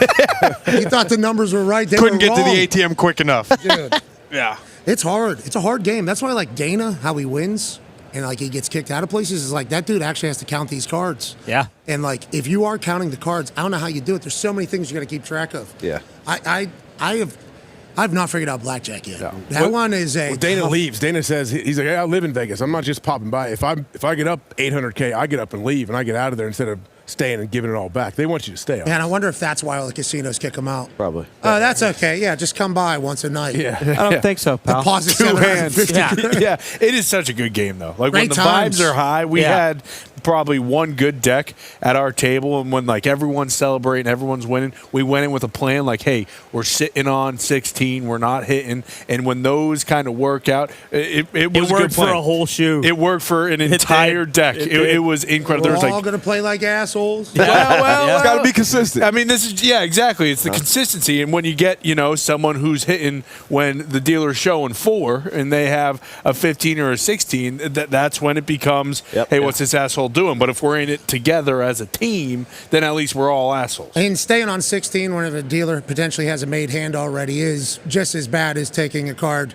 that you could potentially bust against a bust card because you don't even have a qualifying hand yet, which I understand if we're staying on 16, we're all doing it. But I want to let you know, if I'm just sitting next to somebody that's just staying on 16 whenever there is a 9-10 face out in front of me, I'm going to have a tough time. That did happen with a couple 12-13s. There's no doubt that number did drop a couple times, and that did end up screwing us. But because, we all know each other, we're all hanging out, it's not Bill, that kind of helps Good as well. times at the table. Such good times. It is. For a little bit. Then, you get your teeth kicked. And I think that's the biggest problem is last time we were here, everyone won, and that's just all we were saying coming in the entire week is winning casino. Gotta win. Casino just gives you money. It's a giving casino, if you guys do recall. So you lose the first night. Hey, but remember, guys, this is a giving casino. It's going to give it back to you. It doesn't inevitably. Should have known right away. Walk down, boom. That's not a Harrah's. That's a Caesars. I mean, it just different casino. Yeah, different casino. vibes, different vibes. winners, different losers. Was that the craps table? That one great. Sure. 4 minutes. No, it did not. All the chips gone. No, it didn't. It was quick. Took longer for me to get all my chips onto my bets Mm-hmm. than for me to roll a 7 after getting a point. I mean, just eliminated so much money. Yeah. Just so quickly. One round. I'm like, you know what? This is good. I'll go back to blackjack. Killed again. Boom. Then I went over to roulette. Good time on roulette. Okay. Good time on roulette. Not as good as the guy next to me. The guy was waiting on a black 11 to hit, and he was just stacking it every single time. I guess it came inevitably. He won all of his money. That has to feel good whenever you hit like that. Yeah, weapon. Casino's been great. New Orleans has been fantastic for one man. Josh Allen came down here this week and wasn't an MVP, and now he'll be leaving New Orleans as the most valuable player in the NFL. Congratulations, Josh Allen. Hell yeah, Josh. Now, there's a lot of conversation, obviously, because Lamar Jackson was first-team All-Pro quarterback. So everybody assumed, I think, since 1987, basically, in this particular situation, anybody that's been voted first-team All-Pro or something like that wins the MVP. John Elway, I think, I was reading a stat. I think John Elway's the last time, that it happened or whatever. That TV's so far away, there's no way I could read that. But I do appreciate you making me smarter, Foxy. Elway MVP, Montana first-team All-Pro. And that was 1987. Yes. Yeah, and then I think it did happen again with Peyton and McNair. Okay, so this has happened in the past, mostly because they're saying that it's a statistical award being first-team All-Pro, where the MVP is value of player to team. And I think that was Dan Orlovsky's argument this morning.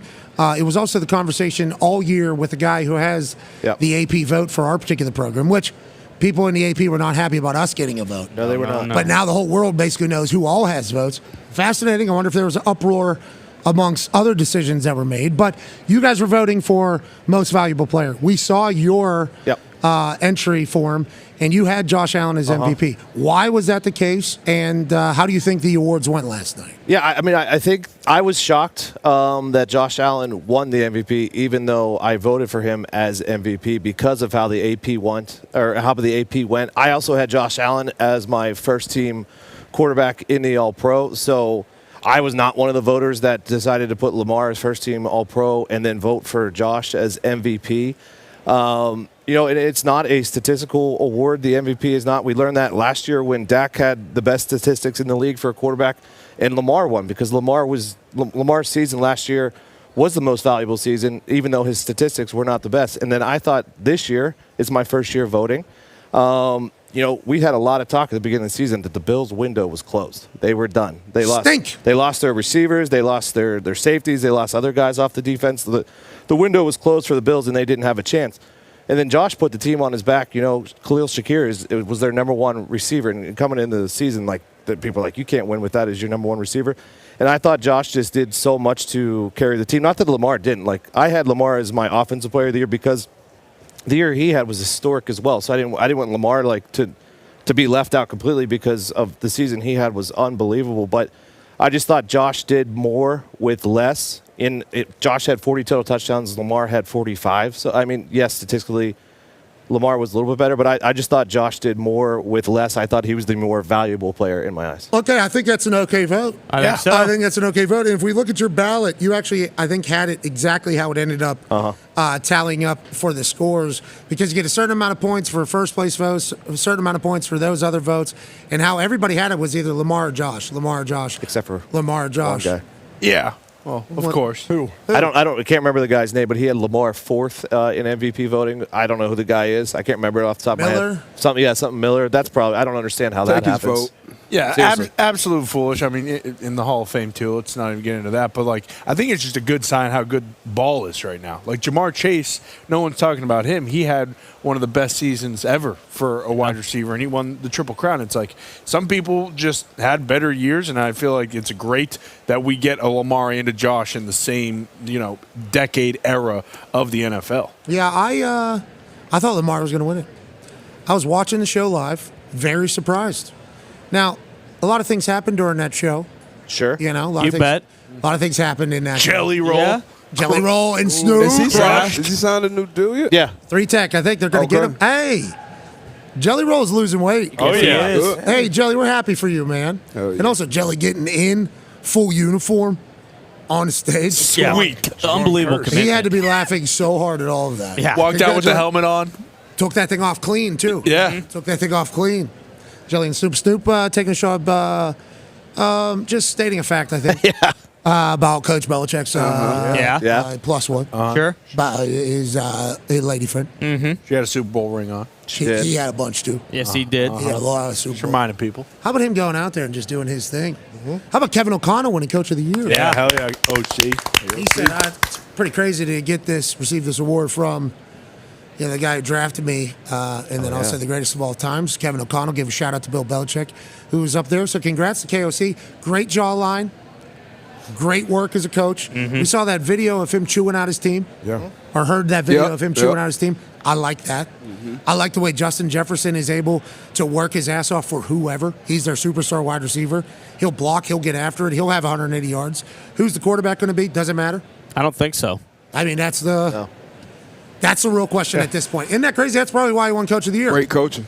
That's legitimately why he's probably Coach of the Year. That was probably the thing went over the hump whenever they're talking about it. They're going, so anybody can be this guy's quarterback? Is that how this works? And it's like, yeah, I think so. Well, that's got to be the guy. So that was another category. I remember your watch list had 8, 9 guys. Well, it started with 32. It started with 32. And then got down to 1. But he definitely earned it with the resurgence that Sam Darnold had, the year that they had, 14 wins, and then going into, I think, first team in a wild card team with 14 wins. But, yeah, Kevin O'Connell was definitely much, much deserving. Okay, we'll continue the awards conversation in a matter of moments. Ladies and gentlemen, there is a governor standing outside. Oh, hell yeah. The governor of this here state of Louisiana, ladies and gentlemen, Jeff Landry. Yeah. Jeff Landry. Pat.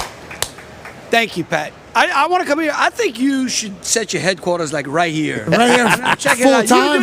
They would love you. I'm telling you, this city is built for you. Hey, Governor, I tell you what, we've been feeling that way. We walked through the French Quarter last night.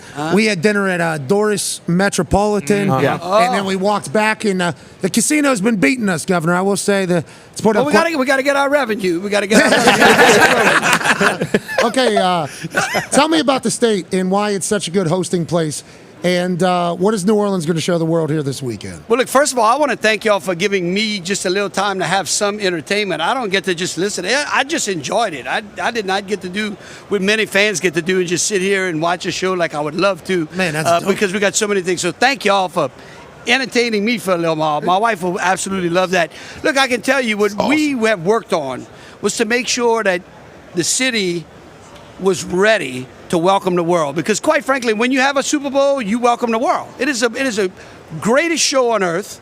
It is the most watched show. It is where everybody comes to be entertained. And this is the greatest city to be able to do that. And, of course, when we started last year, I mean, you got to think about it. We started working towards making sure that we were going to put on an unbelievable event. And then we had the tragedy, right, that happened on New Year's morning. I mean, it was unbelievable. It just shook the city. But I think that I don't think that there is a city, Pat. I'll tell you this. I don't think that there's a city that is capable of being able to lift those up, lift the victims and their families and those that were injured, and then at the same time send a message that, guess what? This is a city of entertainment, and this is what America's about, and that's what we said we were going to do, and that's what we're doing. Yeah, you take a swing, but we're going to fight back. That's right. Oh, yeah. You knock us down, but we're coming right back up. Yes. And that's the story of New Orleans. I think we've been hearing from a lot of people and that's the feeling we had. Drew Brees talked to us yesterday about how because of everything that happens here, there's like a real gratitude of life. There's like a real appreciation of life. And you can feel that from the people. I agree. Yep. Security included. I mean, we've got a chance to meet a lot of your state troopers, and they look really cool. Yes. They look. I don't know if they're on camera or not. Uniform. The Blues are a badges. great group. But even walking through the city, the people working at the restaurants, it's like there's just a vibe amongst the people here. And I got to experience it at LSU. Yes. Yeah. When we came down for College Game Day. Oh, we love the y'all. vibe was insane. It's just like a Louisiana feel. Well, we love people. Okay. We love people. Look, hospitality may have been invented in the South, but I say it was perfected in Louisiana. Like, we love y'all. We really do. We just love people. We love to watch people have a good time. We like you to leave the restaurants where you're feeling so. We did. I got to walk 3 or 4 more blocks. Yeah. Look, if you leave and your pants still fit, you know, the waist, that means we did a bad job. It felt like that last night. Yeah, It felt like that last night. AJ has a question for you, Governor. Governor, when you talk to other governors, you ever ask them, hey, when you guys get in office, why do you turn into robots that are not relatable? You're like such a relatable, good human, which it's got to be very difficult in your position. But why is it where some people get that in that spot and it's almost like, hey, I don't understand who this is anymore? I don't know. I just think for a long time, people just, you get into the office and you let the office become you, and you forget that you got into the office because there are people out there that put you in that office. And if you stay with the people who put you in the office and you just be who you are, right? If you're good enough to be able to get 51% of the people to be able to vote for you, then you should stay that way. And that's how I am. I just grew up just a little country boy in a great state that really has great things to offer. And so, again, I don't know. The way we learned of you is you wanted that tiger on the sideline. Mike the Tiger. Yeah, you wanted that tiger on the I got a sideline. couple more surprises. Y'all stay tuned. We're going to make college. It's going to be great. It's going to be unbelievable. Can we But talk that's about what it that is. tiger, though? Can we talk about that tiger? Sure, because absolutely. There was full conversation that was happening about, like, should we talk about it because there's people that aren't happy about it, but then there was people that were very pumped about it. And then, obviously, all roads were leading back to you. They were like, Governor Jeff Landry's going to have a tiger on that sideline. That's how this is going to go. Why was that so important to you? And what do you think kind of about how it all went down?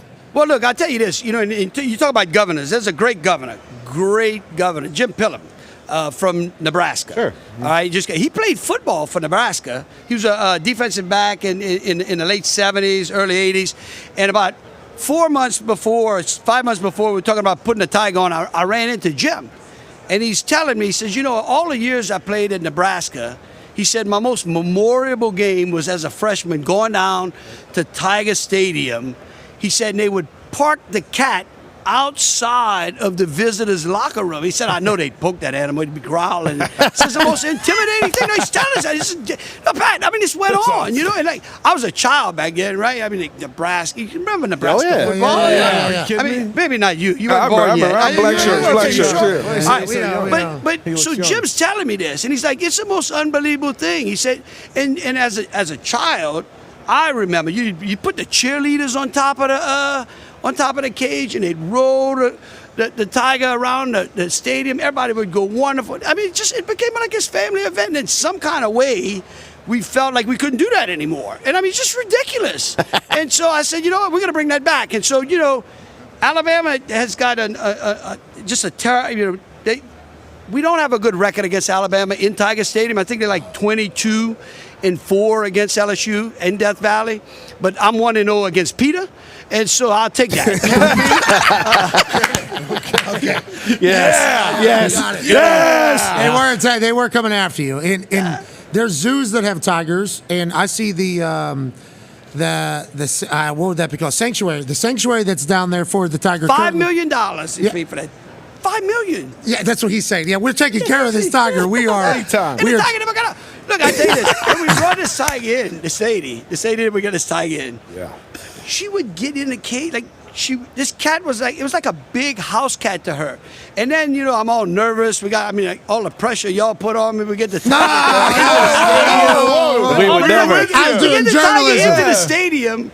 And he's just laying there. And I said, they're going to think I drugged that cat, which is completely against the law. We never do. Of course. That tiger, he loved being there. You know what the problem was? They didn't leave him there long enough. That was my opinion. Agreed. I think you should have left him there long. He was having such a great time. We almost had to beg him to get up, Okay, so we're saying what it sounds like is that tiger's probably coming back to the sideline. I'm just saying, I think there are a lot of people out there that realize that it's really not a big thing and that everybody likes to get out. How would you like me to just keep you in your house and never let you out?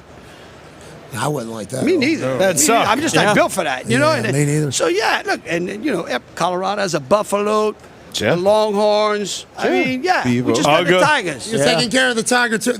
That sanctuary that you guys have for that tiger down there, great, beautiful, so nice. Air conditioning. Had a little snow this year. Hey, what's up? Snow. Oh, the tiger had such a great time. Mike had a great time in the snow. Mike did have a great time. Snow, and he was back out. It was like great. I don't know. Yeah. Tone has a question for you, Governor. Governor, we've been searching all week. Where's the best place to get some gator? Yeah, we like gator. We want gator. Yeah, need some gator. Well, to be honest with you, I'm going to get myself in all kinds. I'm the best place to get gator. Where? Yes, of course. You should have brought a gator. We're talking about Jeff Landry gator.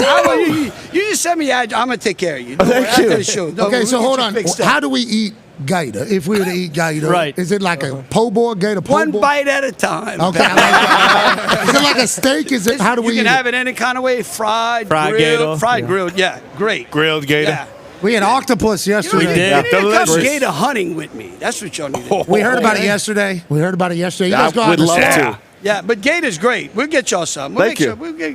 Darius has a question for you, Governor. Which way are you leaning in this game right now? I know your Saints aren't in it, but which way are you leaning right now? Chiefs, Eagles, all of us kind of been going back and forth. They look like they kind of picked the side already, but which way are you leaning right now? I'm actually watching y'all. There's three of y'all right here. When we get to critical mass, I don't know. It's really interesting.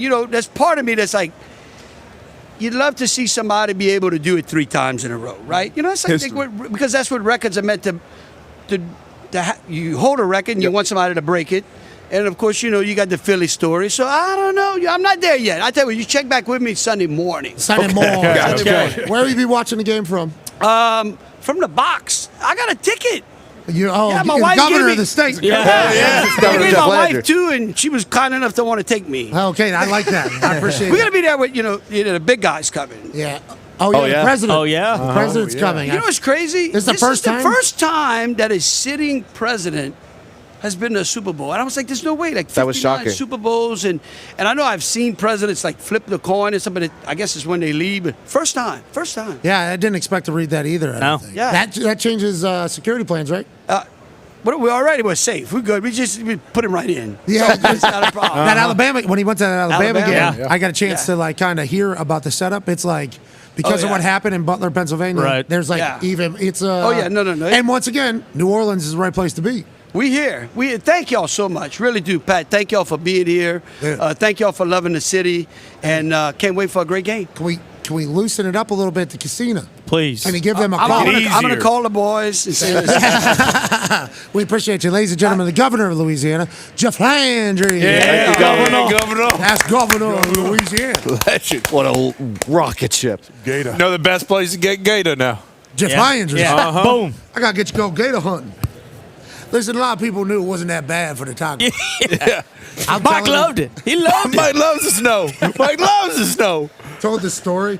Nebraska guy told him that they definitely were prodding that. Yeah, they prodding him. You'll piss him off, make him cry. AJ, I look like the youngest guy. Why didn't you think I remember Nebraska? I don't understand what was he doing. What's going on there? I'm not sure, D. I don't know. D-but. That's a good question. You obviously didn't watch. Well, then what about you three? What about you three? I don't know what that. The critical mass was that. I don't know. That was awesome. Whatever's going on. Can't wait to get some gator. I had no idea what that was going to be like. I had no clue. We should have dinner with Governor Jeff Landry. Yeah, need a weekly spot. Tony, Governor Jeff Landry, his name was just being echoed everywhere. I was walking down there. Yeah. At dinner, Governor Jeff Landry wants that tiger. Talked about him for an hour. And at the dinner, he was not there. Then we go to where the production room is in a building, and there's people like, Governor Jeff Landry better not put that tiger. Like there's people that were very counter this entire thing because they thought it was going to blow up. So literally my entire stay at LSU was people talking about Governor Jeff Landry. I see why. Telling stories about whenever they met him, whenever he was a kid, and where he's from, and how he does this, and how he's been in the office a few times. It's like, this guy, he's got the world talking right now. Yeah. And he shows up right here and just I'm undefeated, brother. 1-0. Yeah. Undefeated, brother. Bama's got a good record at LSU, but I'm 1-0 against Peter. Yeah. Hey, that was another big time Good story bar. because of how scary Death Valley is. Sure. Which in theory should be. Yeah. Like His defense, too, is there's no offense for that. How'd you like it if I locked you up all day in your house? yeah, and I thought about my 4 cats immediately, and I'm like, Hold on. I'm kind of giving a life sentence to 4 felines in my house, buddy. But yeah, I guess he was going to get that tiger on that sideline. He did, and it sounds like it's going to happen again. Mm-hmm. As it should. Governor Jeff Landry is just doing his thing. And you asked him a question, how is he not change at all? I don't know if he can. He can't. I mean, that's. I don't think Jeff Landry can. Okay. Allegedly, multiple Eagles players are battling a flu. You guys hearing this? Oh, yeah. Yeah, I saw that. A little bit of a sickness. Now, if it is the same flu that I saw my wife have right before I came down here to Super Bowl, buddy, this is a violent one. It is I think it's a pretty quick. I think it is a wave, but I think it is a very serious.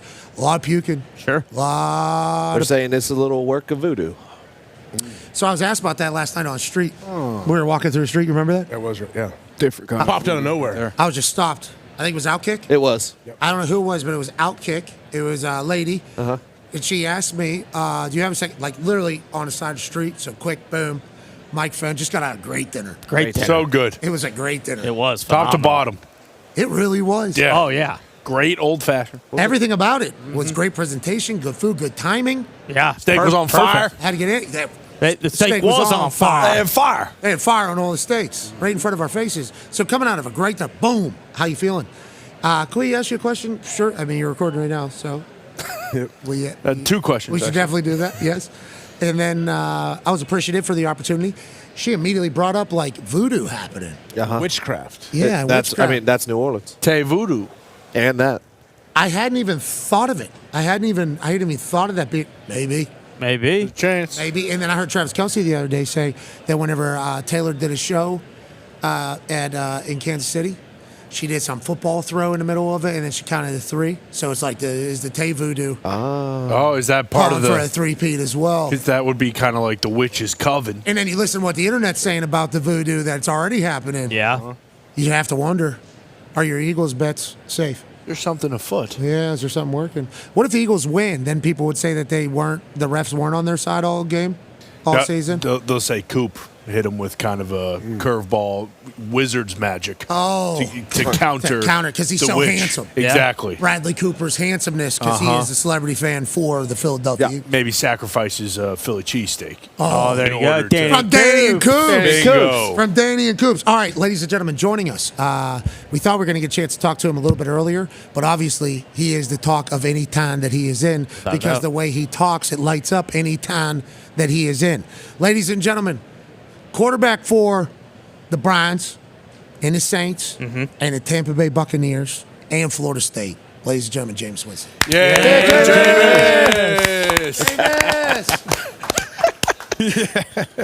Great boots. Great fit. Great fit. New boot goofing. You got some snake skin. Yeah, that snake. This snake died in its sleep. Yep. Lived a long life. Yep. Died in its sleep. Yep. These are not snake skin. These are ostrich. Ooh. Oh, okay. From the nice leather of their long necks. Sure. Yeah. So. I don't think so. That looks like snake to me. I think these are ostrich. No, I think you got. they are. I think you. I can see the ostrich pattern. Maybe some. Kind of looks like a gator almost. Could be gator. It is a gator. Ostriches have different complexions, right? Yeah. Ostriches. Yeah. These are ostriches. Okay. They're ostrich. Come on. I agree. I got a pair of ostrich then, too. These are ostrich boots. Yes. Might be some Cayman Crocs. Hey, listen. I am happy that we need to get a pair. Those are amazing. Yes, As do you. How are you doing, man? Let me let you know. From media night through all of the content that you've been creating down here, absolutely crushing it. Thank you. You enjoying the hell out of making it? I enjoy the responses that I got from you. Like, because when I watch your show, I know that you're speaking real stuff, and I admire everybody that you bring with you. And you told me one thing. You're like, get away from the fluff. Don't ask any of the questions that other people tell me to ask. Bingo. You need to be who you are. Yes. And I took that same work to NFL Honors, but trying to fit in this space, man, is very challenging because people keep saying, like, you on the dark side. And I'm not on the dark side. Like, I'm in a space where I want to be able to elevate but your response to athlete. that dark side thing was... Yep. Yeah. Perfect. Yeah, that went over his head, right? Yeah, but that's going to happen, James. That's going to happen. Hey, that's going to happen. You need to just keep moving with that. For sure. Come on. You are great and meant to be on a microphone. Oh, yeah. So don't listen to any of these people. No, thank you. But no one is on your level, Pat. And I got to give you your flowers, man. When I saw you when I saw y'all doing the national championship from the back of the end zone, like I have trouble even watching the end zone view on film. And y'all are calling the game, man. And your energy, your enthusiasm. Come on. It's unbelievable. Man, enough about that. We are very lucky and thankful that you're going to get in the content world. Sports world is very lucky for that. Now, with that being said, you obviously know that you're near that at some point. Like, is this preparing for future while still... I don't have a contingency plan, brother. My focus is on being the best quarterback that I still can be. That's what I'm still preparing for. I'm just allowing myself to venture off and accept other roles to learn and see, what I like it. What you have to do. Yeah. I think that's a very smart move. And also being fully focused on football, where's the mindset at right now? My mindset right now is on my preparation, on eliminating all negative plays and focusing on how can I play consistent winning football. So has God blessed you with throwing less pick sixes? So the Lord has definitely delivered me from pick sixes because I didn't throw any more pick sixes after that. Yep. Now I threw a few picks, but I should have been more specific in my prayer.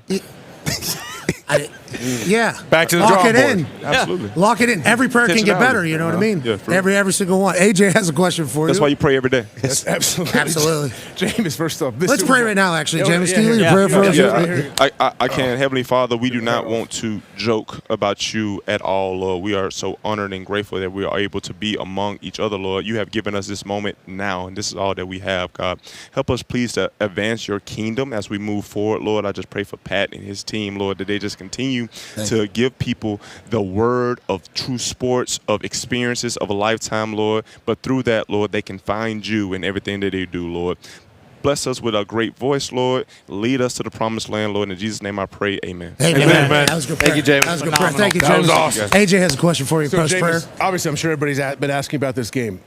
If the Eagles win this game, how do they win the game? And have you made predictions? What's your thoughts? So everyone asks me for a prediction, and I just say it's about the trenches. And I'm in the best of both worlds because I love and respect both quarterbacks. But I know it's about what's going to happen on in the inside. I know one matchup that everyone's going to be watching is Jalen Carter and Trey Smith, right? Because Jalen only plays to the right side, so he's going to have help from Creed. Trey's going to have help from Creed, so they have to dominate this. But what the Eagles have to prepare for is the matchups that they're going to create with number 95, because Chris Jones plays all over the front line, and I know Spags does an excellent job of stopping the run, but his main focus is stop Saquon and make Jalen Hurts carry the football. If Jalen Hurts has to have over 20 carries this game, I think Kansas City will pull off.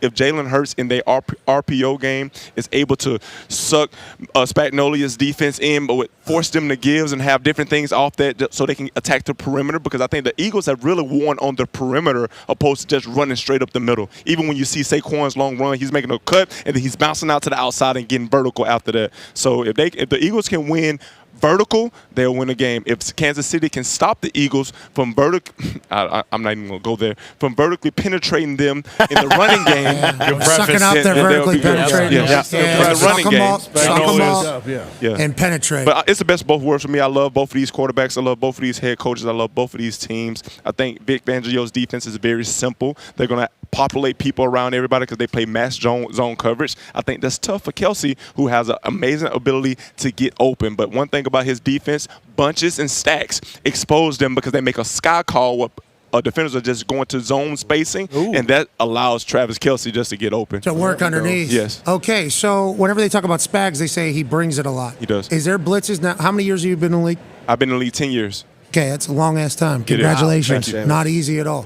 Okay, the amount of blitzes. What is the hardest thing to – is it the disguises? Is it picking, guessing? Can you normally figure out a blitz? What is the thought of a quarterback whenever a blitz is out? Well, one of the top things in the cornerback is, like, what is my protection area that is, like, at stake? And when you have a protection problem, you have to start with who is their most dominant defensive lineman. And for Kansas City, it's Chris Jones. But you can't base your protection just on him because he moves all over the field. And we had a study with the Cleveland Browns, like typically Kansas City is bringing 90% of their pressures away from Chris Jones because they want to show you Chris Jones being on this side and they want to bring the pressure opposite. Once we played them, obviously defenses, they do self-scout as well. They brought all their pressures to Chris Jones' side. So yes, it is deceptiveness. It is the disguise, but it's the way that his safeties work. Josh Cook and Eric Reed, Justin Reed, they work so well together. They're not as great as ball hawking safeties, but they do a good job of getting their depth and playing downhill to help their corners out. And they got one corner that's a solid corner, is one of the top corners in his league, and Trent McDuffie. So their zone pressures, when they are in man,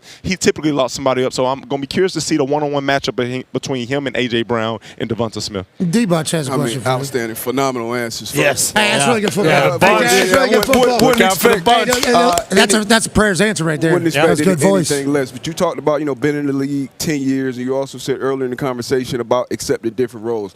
You've been in so many different positions, been a number one pick, having the keys handed to you for being the face of the franchise, and then at some point in your career being backup quarterbacks. How was that mindset change for you, not only on the field, but as the player in the locker room, because you still are a huge personality that people, I feel like, look up to in a leadership role? Well, I've always focused on the servant leadership part of the quarterback position and leadership in general, because people can get led in different ways. Some people you can really hold them accountable, be firm with them. Some people you gotta baby them, for the most part. So I always just focus on that aspect. But when I was a firm starter, when I was young, the face of the franchise of the Buccaneers, my sole purpose was to get people to like me. Mm-hmm. You know what I'm saying? I wanted to be a people pleaser. I want to make everybody happy. But when I got to New Orleans Saints after Tom Brady led the Tampa Bay Buccaneers, the same team that I was on, to the Super Bowl, I had to understand, like, man, everybody don't gotta like you.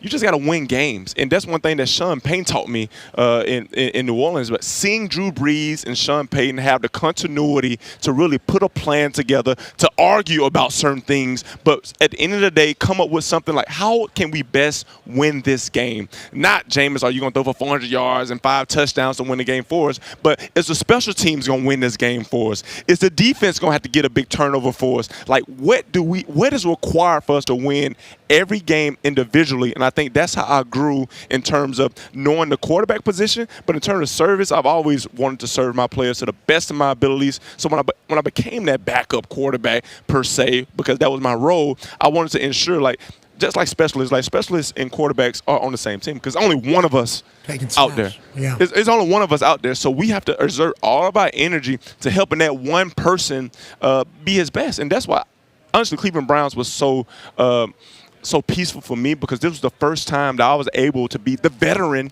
in a room. Like, even when I had to back up Derek Carr, Derek still was the veteran. Like, he had 1 year over me, but it was nothing I really can teach him. I just was there to serve him. But Deshaun, DTR, Bailey Zapp late in the year, Tyler Huntley with his resurgence with Miami, I was able to actually speak into their lives and give them little tools in the game. You know how it is. So you enjoyed it. You enjoyed the transition, because whenever we were with Andrew Luck, Matt Hasselbeck was the backup that got brought in.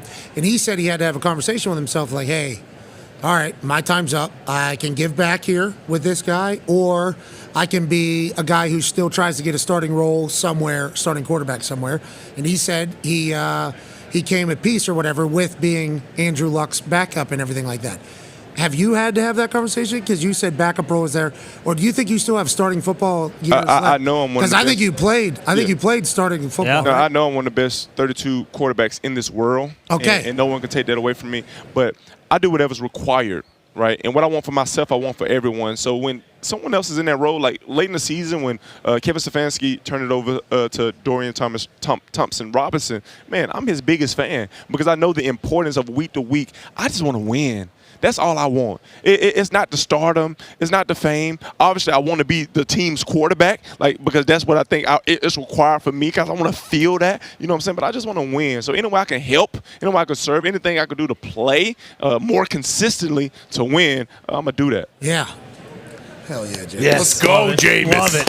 Hell yeah, Jameis. Connor has a question for you. Yeah, Jameis, so you kind of led us in prayer there, and you talked about the game on the field, but what do you think the pregame speeches from these coaches is going to be? What do you think the message is to their teams? Because obviously the Chiefs are talked about with the refs and everything, and then the Eagles have, they're kind of playing spoiler and all the pressure's on them. What do you think the coaches are going to be saying to their team? Yeah, well, I think anytime you have the biggest event of it all, you want to silence the noise and focus on playing your best game.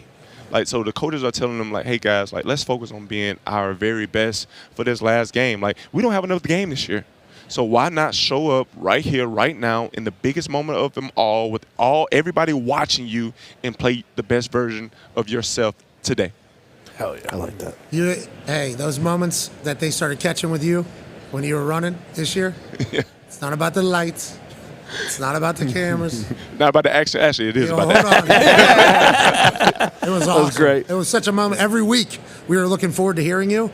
And now, with this week of work that you've done here at the Super Bowl and everything you've ever done on any podcast or show, you have a very lucrative career waiting for you whenever it's all said and done. So enjoy the hell out of your time spinning the rock, brother. Yeah. We can't thank you enough. Thank you. But it's about the impact, and that's what you guys are doing. You guys are impacting the sports space in a whole nother realm, especially with your work ethic and you allowing and trusting the guys that you have with you to do their best job, man. We got a good team, James, and I think you're a leader of great men. I mean, leader of men. Yeah, leader of men. Truly. I believe that. No, thank you.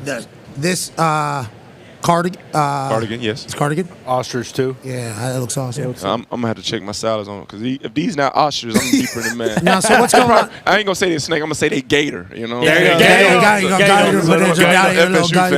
Hey, so Zito just told me that you have a tea you're doing. Yes, real tea. Real tea, the best tea and the realest tea of them all, has high in antioxidants, and I'm just an advocate for promoting things that I can actually drink after a workout, right? So this tea is a tea that it has essential vitamins in there, antioxidants. Right. It makes you younger, it makes you healthy, and it's very hydrating. Yes. Oh, it's called real tea. It's called RYLT, real tea. It's the realest tea you'll ever have. Okay. Yeah. All right. I had to see your case. It's everywhere. It's in Walmart. It's in Target. It's in Publix. Like it's out. Is this? Are you a part of this? I'm a part of it. I'm an ambassador of Real Tea. Okay, Yes. let's go, Jameis. Out there. Good for you, man. Sure. Keep killing it. We can't thank you enough. Ladies and gentlemen, maybe the quarterback of the future. Yeah. 10-year vet, ladies and gentlemen, Jameis Winston. Yeah, Jameis.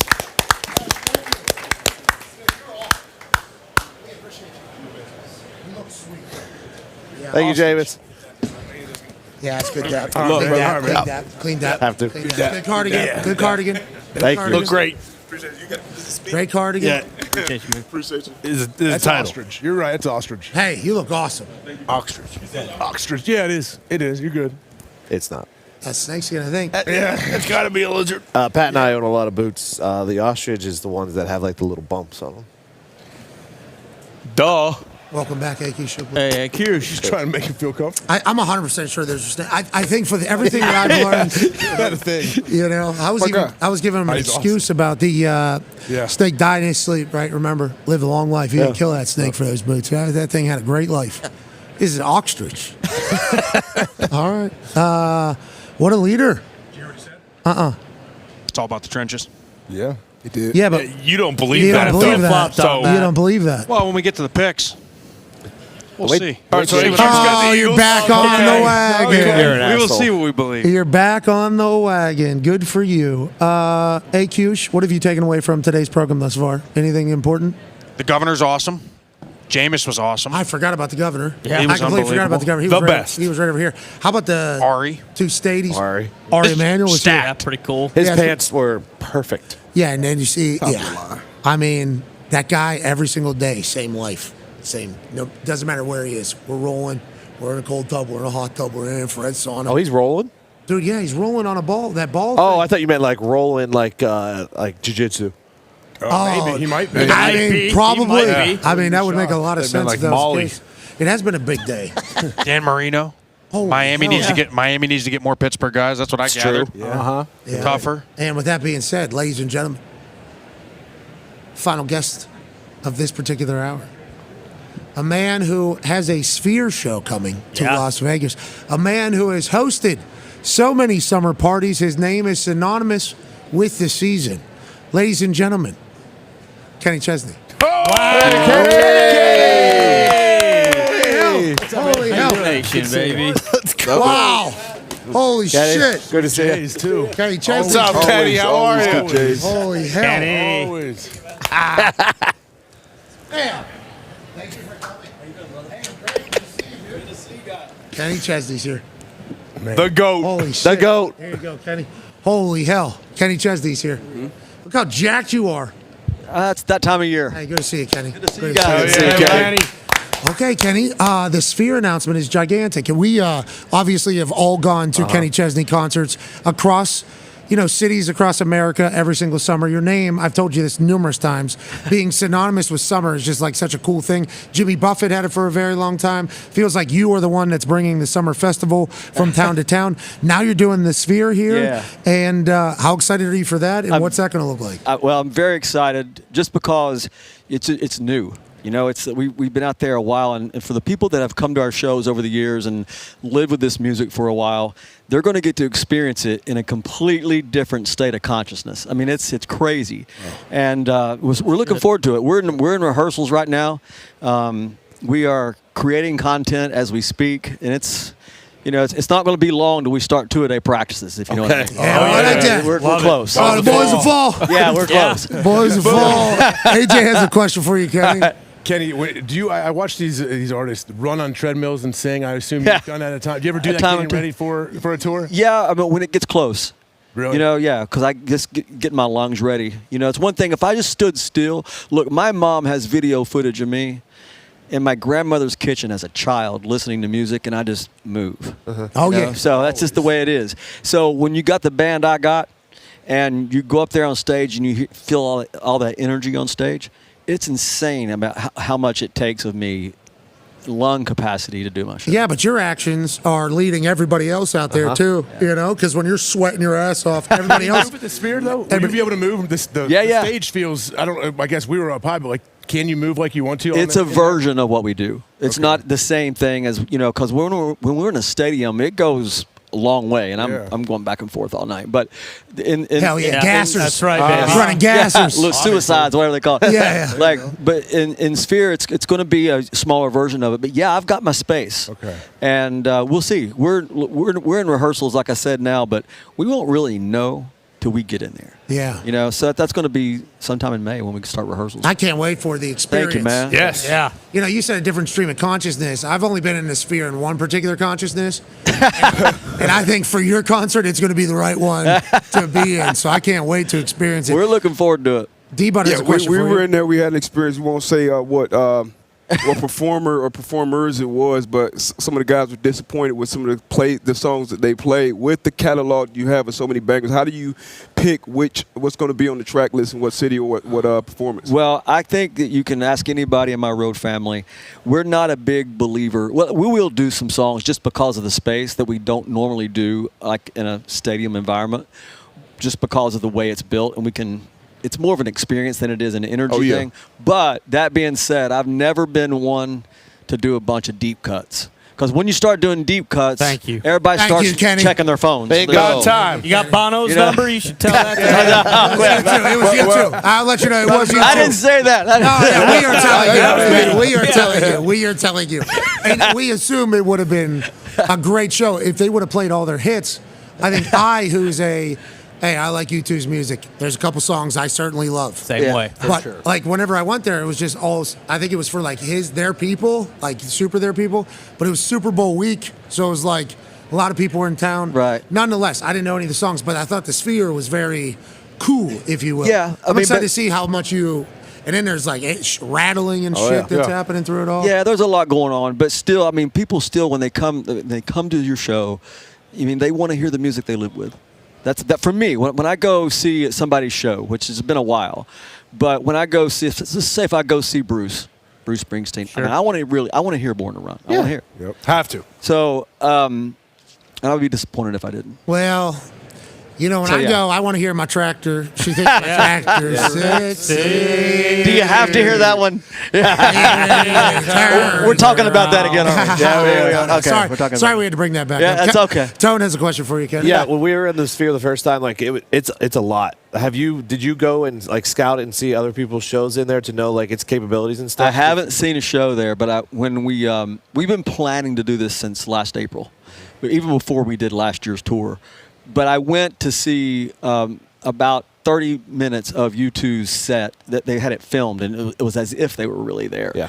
And I had my team with me, and I looked at them and I went, "There's no way we're not doing this." Yeah. I mean, So because cool, it was right? just so different for me. Yeah. You know, and I've been doing it a minute, and I wanted to take my audience and my friends and people that I know and love on a journey with me. And so yeah, the answer to your question, we're gonna play a long time. And we've been blessed with a pretty big catalog, and we're gonna play for a while. We're gonna do a lot of songs that people know. Yeah, a few that they don't, but we're gonna do a few deep cuts, but not a lot. Yeah, but whenever you put out new albums, you create new bangers. Yep. I assume that list gets harder to put together every single. Are you touring as well, or just No. just Sphere? I'm doing Not just Sphere, but you get it. I'm doing that because all of our energy is going towards making that great. We're going to play a couple months, and then I'm actually going to take some time to live a little, and I'm Hell going yeah. to, with the next fall, I'm going to actually go to some football games. Nice. Wow. Hey, boom. Living. Patriots. Yeah, see? Yes. And fast. Braves. We got the Braves. All right, we're wrapping up here on ESPN. We'll continue on YouTube, ESPN Plus, Disney Plus, and TikTok Live. The Super Bowl is on Sunday. We'll overreact on Monday. Be a friend, tell a friend something nice that might change their life. Have a great weekend. Completely forgot it was Friday Yeah. Easy to. until I was talking there. I'm Crazy. like, we don't have another show until the Super Bowl and this entire thing. You're in town, obviously. We are thankful we get to chat with you every single Super Bowl week. I'm thankful. Zeno's telling me there's a book. Hold Yes. on. You wrote a book? Oh, I'm in the process of finishing it. Yeah, You wrote a book? I never said Congratulations. Oh, there it is. Hey, congratulations. Thank you. No problem. Yeah, I've had a unique journey so far, and I felt like it was time to. It's not a memoir. I don't want to go there, but I felt like I've had such a unique journey on the road and off the road, and just creatively and all kinds of stuff. I felt like it was time to do it while it fits in between the front cover and the back cover. Yeah, absolutely. So Are you that's it. reading it for the? I have to read it. Yeah, For like the I'm audio? writing it with this girl, Holly Gleason, who's been a part of my life for a long time. She's been a part of my journey, and this has been something we've been working on for a while. And it's really, I've never wanted to write a book because I don't love talking about myself that much. I'd rather write songs and make records based on your all's lives. You know what I mean? To find commonality like that. But so to write a book and then have to read all the chapters, and it's really interesting. Yeah, well, congratulations. Thank It's a you, man. massive decision. It's also a massive amount of task at hand to finish a book. Yeah. I'm excited to read it, brother. And you say you hate talking about yourself, but at this stage, you're a goat, dude. So a lot of people will find inspiration, and I assume people will be able to get some knowledge. You know, I was a kid in East Tennessee that grew up in the country that loved Tennessee football, and that's all we had. And I had a big dream in my head, and I loved music more than anything. And if there's some kid out there in the world that could learn something from my journey, this is one of the reasons I wanted to write the book. Hell yeah. Yeah. Is there a chapter in there about Tennessee coming up to the north and getting their asses beat? It should be. That was rude. I love Hypo's team. I love Hypo's team. They did get rinsed. Ia Maleava, Nico Ia Maleava. I think he showed a lot of toughness on that night. I don't think people fully understand how cold it was and how many hits he was taking. Cracked I helmet. love the Tennessee team. Two of them, I think. Yeah. Cracked two of his helmets. I love the Tennessee team. I think they're about a year out or whatever the case is. But that Ohio State team, that was like, I think, when we all realized, like, hold on, this might be the real deal here, and they would inevitably be that. They got I'm not going to say they got a bad draw, but usually when you play the NCAA basketball tournament, the best team plays the worst team and kind of goes to there, right? It wasn't that way with football. I wonder why. Oh, so it was all. You got the memo, huh? The seeding's bullshit. The seeding was weird. Like, I think Oregon got screwed. Like Oregon should have played the worst team, and Ohio State played the second worst team, but no. Yeah, there was a lot of conversation. It was really interesting. I think they're going to adjust that. Have to. We'll see. I think from what they're saying. I think if you speak up about it, maybe make a song about it. Oh, there we go. Did you see the college football playoff song? Yeah, already got a song. There's already a song? Oh, man. It's really good. Oh, Did you write it? I could only dream. You could. I can only dream. Yeah, it's about time. Of piecing that together. More schools get a shot to shine. It's more teams and a lot more fun. Starting with 12, count down to 1. That's how we crown a CFP national champion. Yeah, we remember. Video's really There's good. of course. I was going to ask if you did a video. Really? We didn't. This is not our song. Oh. This is the actual song. Hold on. Kenny? Yeah. Congratulations. You're welcome. You have lived a long life in this music world. Yes. You have never, and I can't stress this enough, never heard a fucking heater like this. This was to promote the 12-team playoff from ESPN. We're mixing things up. It's about time. More schools get a shot to shine. It's more games and a lot more fun. Starting with 12, counting down to 1. That's how we crown CFP national champion. That's how we crown. You think it's over? CFP It's not. Just get started. Champs keep the dream alive. 1 through 4 get a first round bye. 5 to 8 host 9 to 12. Because you're talking about. Move on and the crowds all yell. Quarterfinals, New Year's 6, bowls on a rotating basis. Bar. Be your all-time favorite team. Somebody new bursting on the scene. I mean, it is hooky. Yes. It is hooky. Yeah, I guess. All right, you stop it. We ran that when that first came out. I think I ran it 5 times in a row. Yep. And you say hooky, we're still singing It's it. hooky. We're still singing that. Love that but, song. okay, there's a chance. Now, that legitimately is not ours. That was ESPN created that to market the 12-team playoff because they wanted it to be educational in there and the whole thing. Some people were saying, and I know there was humans behind it, so I don't want to discredit them, but some people would say maybe AI made that. Like, hey, you punch in the information, maybe AI could create that song or help create that song, whatever the case is. How is the music world, from your perspective, with AI coming into it? Because I think I heard Timbaland, who is a producer, obviously, his message now is like DJs need to start like learning how to work with AI as opposed to trying to fight against AI. In the music world, have you thought about this at all? And what are your thoughts on it as a whole?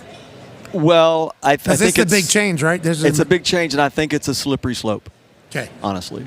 But I'm a creative person. If I didn't write my own songs, I might have. I don't write all of my own songs. But if I wasn't a creative person, I might feel differently. But for someone that's really creative and has been that way his whole adult life, it bothers me a little. Because it might hinder it a little bit. Because if it's just it might go in the direction of what the AI is pointing you. As right. opposed to your own. I don't know. I just think it's a very slippery slope, and I don't know. I don't have an opinion yet. But I know that if you're creative and you've been doing it a certain way for a long time, it's I don't know. It just takes the creativeness out of it for me. Okay, I got it. That's the only negative thing for me. Now, you have a Hall of Fame career that is already behind you, and I assume you're only going to continue to make bangers. But like, there's people that are only going to be in the AI music. Yeah, the whole thing. And generate. I'm excited to see how it ends up working out. Go ahead, comment. Yeah, as one of like country music's greatest stars ever, what do you think about the idea like you have to cut your teeth in Nashville? Yeah. Like, do you feel like it's necessary to go to Nashville and then kind of go from there, or do you think that's changed as well? I mean, if you're creative, the Nashville that I moved to is a very wonderful, beautiful, creative space, and so that's why it was great for me. Now, if you don't write songs, I do feel like that you have to work. I mean, this idea that you're just going to make it because you feel entitled to is not right. I mean, you have to you have to get really good at what you do, but I don't think it's that important. That you have to obviously have connections, but I think if you want to be a singer songwriter like I was, it does help to be in the mix. Yeah, that area. But I mean, we all know and love Willie Nelson. I mean, he moved to Nashville and then moved out because it didn't work and moved to Austin. And that's when his career took off. It's crazy. How do you feel about the country music world we're in right now? Everything's country. Yeah. And everything. Well, that's the thing. Like, for people to say they don't love country music right now, it just means they haven't been exposed to all of it. Yeah. Because now more than ever, there's something for everyone. And there's old heads, I assume, in the country world. I could just only imagine because I know in the music that we listened to growing up, they would have the same exact feeling about, like, that ain't. Whatever. That ain't. That ain't. Oh, look, they said the same thing about me. Yeah, but I'm saying, like, there was that for a long time. Right now, it feels like it is a little bit more of It's pretty open. I mean, I think so, it too. really is. And I think that's a product of how people consume music. Because when I grew up, you either had the country station or the rock station, what we now know and love as classic rock, right? But so you had to choose. Now, with all the streaming services and everything, you can listen to anything, anywhere in the world, anytime you want it. So it's all just, it's yeah, the genre's there, and there are different genres, but people consume music much differently than they did when I was listening to it. What they say? They said your stuff wasn't country? You said they said. Yeah, well, of course. I mean, they had a few two guitars in it. Too few guitars? I mean, too many guitars in it. Or it was. That's pretty. Yeah, that sounds like all vocals to me. Yeah. Are you sure you didn't sing that song? I know, yeah, right? Yeah. I have a couple times, pretty intoxicated. It is your concert. That is kind of how it goes. Ty has the last question for you here, Kenny. Have you thought at all about, for the Sphere show, how different that's going to be doing just the same venue night after night after night, same show? Like, how much different will that be than going on tour? Because obviously the set list may stay the same, but you're in new venues, seeing new people. Yeah, the set list will change a little bit at Sphere, but for me, I mean, it's like I don't gamble. Right? And I don't smart. Yeah, and we've been losing. I don't do clubs. Okay. And I haven't had alcohol in a long time. And I don't pay for stuff, right? And so extracurricular activities, if you know what I mean. Sure. Got it. Yeah. So sure. So that takes a lot of Vegas out. You know, so I'm gonna have to go to Top Golf a lot. So okay, you were describing all the things in Vegas that you would have to check off the box to be distracted. Yes. Got it. So I'll be getting a lot of, I'll be working out a lot. My friend Dan Mullen got the job at UNLV. Yeah, how about that? And he's going to let us come work out at UNLV's facility, he said. So we're going to be over there a lot. So I stay out of trouble. Okay. But as far as the show is concerned, yeah, but are you going to get bored? I'm really afraid I won't get bored. Stir crazy. Like Michael Cole, friend of mine, friend of ours. He's been in WWE for 28 years. He's been on the road for like 28 years. He's missed 3 shows. Wow. He says he's going to go, I can't wait to retire in my ranch and just stay there. He's going to get stir crazy. Oh gosh. He's going to get stir crazy because he needs to be moving. I feel like you've been on tour for so long. Well, speaking of Willie Nelson, he wrote a song once called "Still Is Still Moving to Me," because he's being gone. He's constantly moving, and I feel like I'm a bit like a shark. Like it's got to slowly, constantly moving. Or it'll die. And I feel like I got a little bit of that in me. So you're gonna be at the Sphere though for how many nights? Yeah, that's the same. Well, right now we're on sale for 15 nights, which means we're going to be there, 2 months. And so we'll figure it out, and I'll probably go in and out of from there into. I got a good core group of workout guys in Malibu, and I'll probably go. Yeah, you got to move though. I'm saying you got to move. Yeah. Because I think people do get stir crazy. No, and I get like residencies. I think people do residencies, and it gets I'll get bored. There's only so much streaming things you can watch. Bingo. I mean, that's just. All right, well, keep going. We appreciate the hell Love out of you, brother. Thanks for having me. Man, thank you for coming. Appreciate you, fellas. Good luck with the book. Good luck with Sphere. I can't wait to see you out there. Keep going, brother. You look younger than ever, ladies and gentlemen. Kenny Chesney. Hey, Kenny. Yeah, buddy. That was good, clean dap. That was good, clean dap right there with AJ. Clean J's. Always jacked. He's always super jacked. Sober. Yeah, he's locked in. That would be a 6 Sphere show. I think so. Think about the ship. That's gonna Everything. Oh yeah, it'll be awesome. Yeah, as he was talking, giving his answer, I was just thinking about there's gonna be beach, there's gonna be breezes that come through there, there's gonna be probably a ship, there's gonna be some night. I mean, it's gonna be. Oh yeah, pirate action maybe. Mm-hmm. Yeah, I didn't even think about a pirate coming in. Fire. Exactly. Yeah, steel radio. Oh my God. Just being at like a beach bar. down in Margaritaville. I've looked back on the U2 show, and I've thought to myself, they were playing that for their fans. Without a doubt. Deep cut. So yeah, I don't know if they were. Their set was already. Their whole show was set probably before they thought about the Super Bowl being there. Yeah, probably didn't even know the Super Bowl was there. We were with one of the biggest U2 fans in the history of U2. Foss did say U2 is his favorite band, and he was like, Yeah, but he might have been inspired by how we were feeling about it. Yeah, but if you're a diehard U2 fan, I feel like you said, I feel like that was your show because no one else who was there for the Super Bowl who maybe knows like 4 or 5 U2 songs, like none of us had a good time, you know? Had a terrible time. Ladies and gentlemen, AQ Ship, please Bruce had a good time. Baby Ship. Bruce fell asleep. Yeah, Is that what you did, Bruce? You fell asleep at that thing? I was getting nauseous from all the action. What about all the words? Passed out. All the words. That was it. I said, you know what? I can't look it up at this anymore. Bad words. All the bad words. Yeah. Oh yeah. Terrible ones. Great performance from Bruce today, by the way.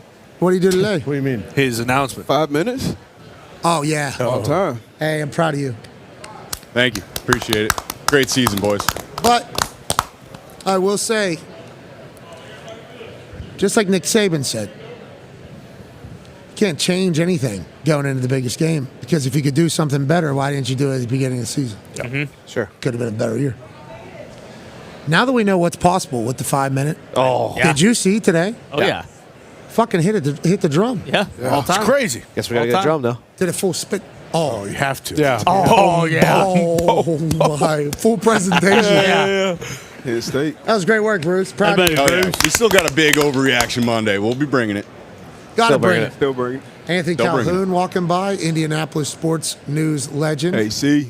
AC, good to see you, buddy. Hell yeah, AC. Right behind white guy that was just on camera there. We did not know. Good to see white guy on camera there. Yeah, cool white guy. Yep. Young Saints fan on camera there. All right, good to see you. Thanks for hanging out over here.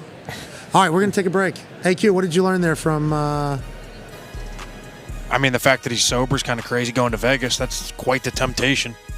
Yeah, but that's good. That's a good thing. Go to Top Golf. I mean... That's your first takeaway. The only one. Jesus. Not that his book's going to be What's awesome. he going to do for fun out there? Not paying for. Can't go into casinos. Can't drink. Can't go to any of the fun extracurricular. I mean, That was wild. Go to Top Golf. That sounds fun. Top Golf is great. It's great. Top Golf is Every a great night, time. AQ, every night. The more you hang out with this guy, the more you realize karma is not a real thing. Well, that's what Nick says, too. Everybody that's around Why you does everyone says say that? I don't know. Something you should think about, though. Something you should think about. Talks to the table over there wearing your titles. Boys, how's it going? Comfortable? Fantastic. Yeah, And unbelievably comfortable. Feel really good. It's almost like a back brace because this couch, it's very right. easy to sink into. You're right. So So it's kind of propping you to up. be clear, yeah, I feel like a dead body. It's almost holding me in place. Those are WWE titles available now at WWE Shaw. Does this mean you guys...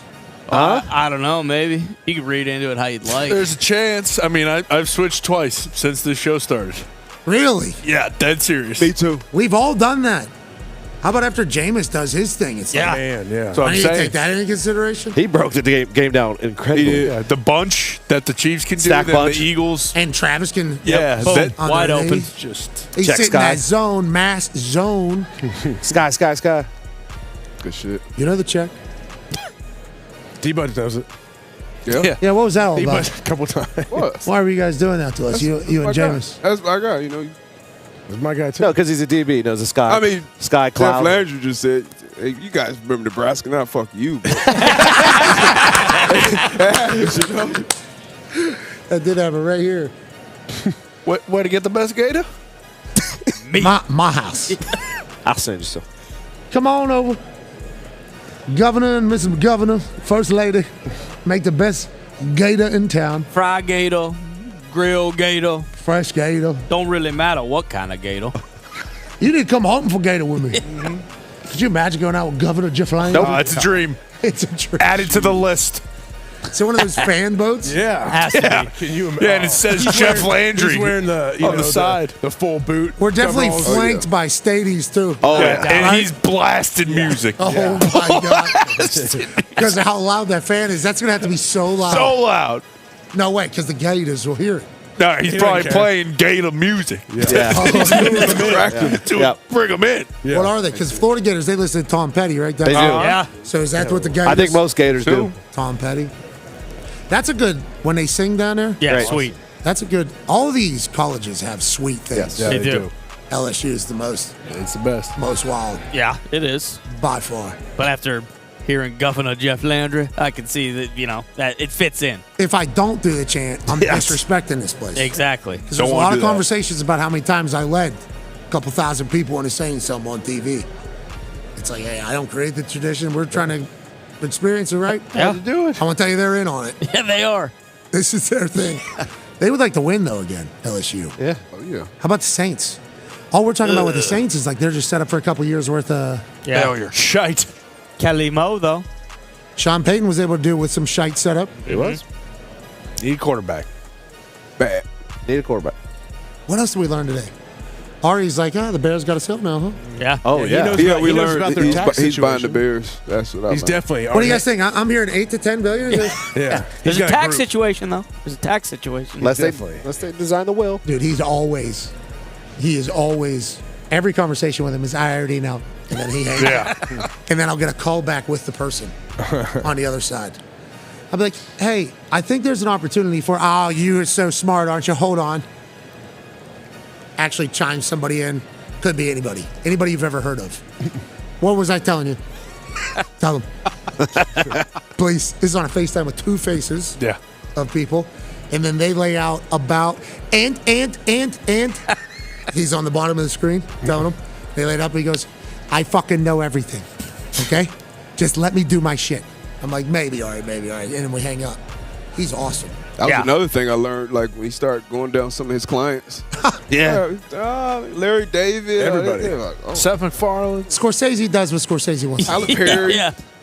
Everybody kept saying to him, like, I assume those guys do what they want to do. Because Seth MacFarlane. Yes. Think about MacFarlane. That guy. All those guys created their own shows and just super talents. Yeah. Yeah. Tyler Perry is worth billions. A lot of money. Yeah. Never would have thought Larry David does what he wants to do. That was a great show. Yeah. Both of them. All right, let's get to a break. Last hour, we'll make our picks, and we'll get the hell out of here. Big afternoon down here in New Orleans. That's right. A lot of meetings, a lot of handshakes. Huh? A lot of panels. What? Yeah. That should be great. Any parties? I don't know about this. Any parties? Yeah, we get invited to any parties this week? Yeah, what's going on? What was that all about? Why didn't we get invited to any parties this Super week? Bowl. We got invited to no parties this week. The media one. Well, Yeah, but everybody that's just a NFLPA. handout. That's a handout invite. This is a handout. NFLPA, we got invited out. Yep. We could have went to the NFLPA one. Really? Okay. Yeah. Any others? Fanatics? You guys. You get invited out? I don't think so. Remember, we did the whole thing. Yeah, they screwed us too many times. Okay. Well said. So, That's all Not of that them. one. any others? The New Heights one. Wait, they had a party? No. They did it. They didn't have a party. We would have got invited. Definitely would have You've been on New Heights. Yeah. We talk about New Heights, Jason's show. Travis comes on all the time. All the time. They didn't have a party. You're right. I don't think they did. We did not get invited if they did. Wow. You gotta be shitting Boys, we me. got more to do. Okay? Keep your friends close, they say. Yeah, but not close enough to be in there. Yeah. Flavor's at that. Is that the party? Dan's here. Dan? You know- Dan O? Dan Rue, I believe. Dan Mullen? Dan Mullen? Hold on one second. Oh. Hold on a second. I need to get the proper Okay, intro. here we Hold go. on. I need to get proper Yes. intro. Hold on. I don't want to fuck this up. Okay. Okay. Like Go that. wiggle. Like that. Ladies and gentlemen, I just want to make sure I have this right. This is Dancing Dan. Okay? Hell yeah. This is Dan we know. Rue. Oh, we know. Okay, we have seen bro? his work on right. the internet. His knees We grew. have WD-40 literally oozing through him. One of the smoothest athletes. Still bringing it. Good to see you. God, it's good to see you. Elvis. What you're able to do with your hips and knees, sir, are obviously legendary. And you can follow along at Dancing Dan at Dan Rue on Instagram. How about this, Dan? If you make one shot here, we will give 50 people $500 who repost this video, say something nice to somebody, and put the easiest way to pay them. They'll be saying, wow, that Dancing Dan, that guy with those smooth-ass knees. Good guy. What a hero he is. What's that? Wherever you want. Does that feel like a good shot? Does it feel makeable while also being slightly difficult? Yeah. Yes, it does. 50. Oh, no. my God. Hold on. Okay. Oh, so my God. Dan, not shooting. Dan, it's slick. It's like it's light. Okay. It's light. It's slick. Yeah. Now you know the ball. Now you know the game. Dunk it from Now you know the game. Drop This is step. Dancing Dan Rue. 50 people. There it is. $500. Party line. I feel like he hustled us. That was awesome. That was unbelievable. Thank you for doing that. Wow. He was just messing around. Get the knees, Oh. get the knees, get the knees. Boom. Hit him. Ain't nothing but Okay, hold on one second, Dan. Hey, There it is. you ride horse? Elvis. You ride horse? Yeah. What sports? You just always incredible dancer, phenomenal dancer? Yes, always. Basketball, football, but also now I'm drag racing. Drag race. What's that? Drag racing. You're driving? Yeah. Okay. All right. So, holy Stewart? shit. Athlete. What are you driving? Over 2,000 horsepower GTR. GTRs. Are you building them or? Yes, shop. Yeah. Okay, so you have a shop as well. Yeah, in Texas. Yeah. Okay, we doing pink slips or we going for like actual? Not my car. I'm not a driver. Whoa. I'm just saying what your day to day is. What your day to day is. You said 2,000 horsepower GTR. Yeah, the shop Houston built it for me. Makes 2,400 actually, but yeah. Who are you racing? What type of cars are you racing against? What are other people Other driving? things, Vipers, Lamborghinis, Vets, doesn't matter. Good for you, dude. You've absolutely crushed it on the internet. We've appreciated watching you do your shit. Thank you. Legit. Back to it this year. What's up? Come on. Hey. We appreciate you, ladies and gentlemen. Dancing Dan. Hell yeah, Danny. Okay, big old balls. Yep. All right. Yep. Got to carry it out of there. Just 150 people, 500. A lot of horsepower. What a shot. Dude, a lot of horsepower. Holy shit, that back end is out of that thing. Good for you, Dan. Thank you, man. 50 people, $500. You see those knees? Good. Unbelievable. Great knees. It is. That's like Elvis 2.0. I don't know if Elvis had those knees. The hips. Come on Did have the now. hips. He did have The the hips. He had it all. I don't know about. Was that? He had it all. He had it. Maybe not in his later days, when he gained a little bit of weight, but early on, yeah. What he got comfortable. Yeah, he did. That's right. He was a hound dog. After he got screwed by his agent. I watched Old buddy was taking all his money. Speaking of agent, I think he wanted to be an FBI agent, I believe, or Yes. I watched a movie. He brought a gun, right? I don't know. I know he just started eating the president's peanut butter M&Ms or peanut M&Ms, though. Yeah. He was supposed to do that. Hound dog. I guess Elvis just used the lip. Yep, there he is. Which one's that? Nixon. Big Nixon, yeah. I'm not a crook. So Elvis thought he was going to the White House to become a federal agent. Mm-hmm. And Nixon thought Elvis was coming to take a picture so he could up his youth vote. So both of their teams met with the other people individually beforehand and laid out rules. Okay? So like President Nixon's team goes up to Elvis's team and goes, all right, don't put your feet on the desk. The peanut M&Ms are his. Obviously, you let him have those. The other snacks will be for you. And then like the water is this whole thing. And then Elvis's team is telling the president's team, all right, here's how the king wants it. The king wants it this and the whole Address thing. him as the king. And then neither of them would tell them, right? Neither of them would tell them who they were. So as soon as they sit down, Elvis feet right up on the thing, grabs the peanut M&Ms. Then he finds out through the conversation that he's just being used for a photo. So then it's like, this is how the movie depicted it. And then anyways, Elvis became a federal agent at the end of the entire thing. Yeah, and that was like why he was the way he was. Legend. That's like at the end of his life, I think he was like chasing, trying to be, I learned a lot about him. Yeah. That guy loved wearing gold. Yeah, Without a doubt. I mean, he loved. Yeah. He had the Off of sauce. He did have the sauce. Elvis had the sauce. Yeah, big time. He did. Too much, maybe, sometimes. Yeah, but that's easy come, easy go, they say for guys. That's right. Anyways, Governor Jeff Landry, that guy's going to run for president, huh? Yeah, I hope so. President of the world. He's got my vote. That was good. I think that was a good appearance for him. Yeah. Yeah. Incredible. I think his people walk out of there going, Mr. Governor? I mean, come on. Fucking. Yeah, Governor, that's a big win. Let's go get you some grilled gator. You offered hunting. You commented about being undefeated against Peter. Mm-hmm. You said we love our people here. We do. Everything about it, home run. Mr. Governor, what a time. South is awesome. All right, we're back on the other side making our picks. Also wrapping up all the storylines of the week. We can't thank you all enough for allowing us to do this for a living. Oh, Steelers, some updates. Yeah. Big one. Ooh. From Jay Glaze. Ooh, that's real. All right, let's take a break. We'll be back on the other side. Be a friend, tell a friend something nice. It might change their life. Let's go to the bathroom. Yes. Quickly. Yes. Yes. Bad. Yes. And then let's make our picks on the other side. And then let's go into the greatest Super Bowl weekend of all time. We can't thank you enough. Be a friend, tell a friend something nice. It might change their life. Take 5.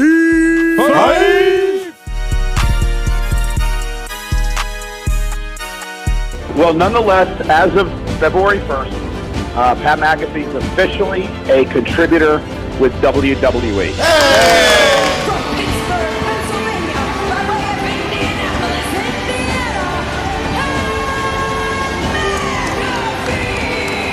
Living his dream to be a part of WrestleMania. I want to see Pat McAfee tonight. I've been preparing for this my entire life. McAfee wins! McAfee wins! Pat McAfee has done it again! It's time to toast the boys and toast the brand. McAfee's wanted to drink beer with Stone Cold forever. Stunner!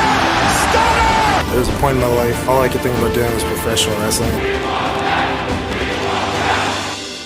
McAfee closing in on another WrestleMania victory. First, we're going to have to get the okays, obviously. And we did from people high up. They were the only people that knew for a while. There was like 3 people that knew in the whole world that was going to potentially be a situation for a little bit. City of Stars, Boston Connors here. We will be there tonight. Nobody's supposed to know we're here. It's going to be tough. And if you're a man that's only known for wearing tank tops, you kind of got to cover it up.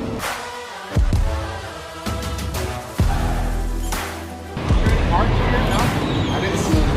Hey, I'm Pat. Nice to meet you. He's hanging in the back. One second. Here you go. I put this on my face.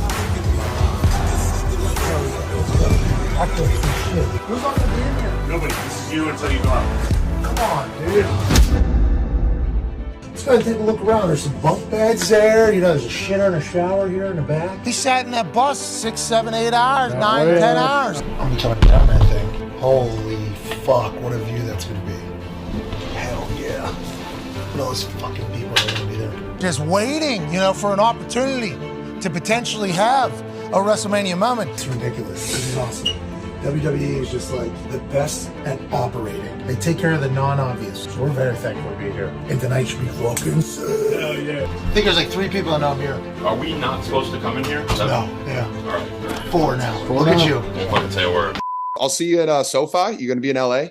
I don't know. George is, It's a loaded question. George, we don't know. George, you don't know. Maybe. What's up, stud? Oh, nice. As soon as I saw George showcase that tight end University tank top, I knew there was a chance old George about to do something special. Are you kidding, boys? Welcome to WrestleMania! The night was getting late. We weren't sure.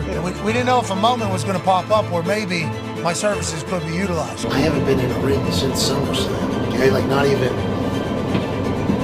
in one. All I wanted was the Miz to have an opportunity to have a match, just a WrestleMania match. Yeah, good guy. Stand there. And then the Miz mentions, I sent out an open challenge, and we go, oh my God. There it is. And I put out an open challenge, and no one responded. Why? Because I'm the Miz, and I'm awesome! Let's go! Wait a minute! I feel McAfee's here! I have walked out into a stadium as a WWE superstar probably 1,000,000 times in my head. WrestleMania was missing Pat McAfee in the Pat McAfee Show! And I'm thankful to the WWE Universe that said hello whenever I came out on that massive fucking stage. By the way, there's only 2 announcers undefeated in WrestleMania history, me and Pat. I can't believe McAfee's here! Hello, beautiful people! What's up, Snoop? Hey, What's up, Snoop? You're a legend, dog. You're the best, dog. Hello, Miz. none of us saw this alleged open challenge that you said. But good news. This is my WrestleMania tank top. If you still would like a match, why don't you let me beat your ass right here, right now? You all want to see The Miz versus Pat McAfee right here, right now? I'm the host of WrestleMania, and I cannot make matches official. Miz, I do believe your tiny balls are showing. Tiny balls. Tiny balls.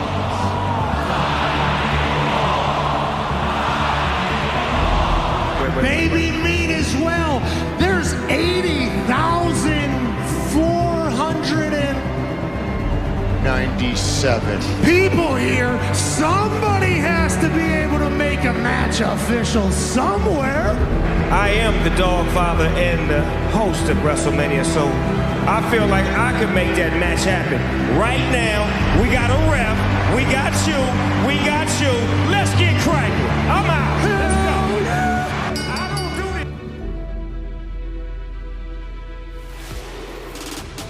And McAfee go right after Miz with the right hand, driving Miz back into the corner. Pat McAfee in action.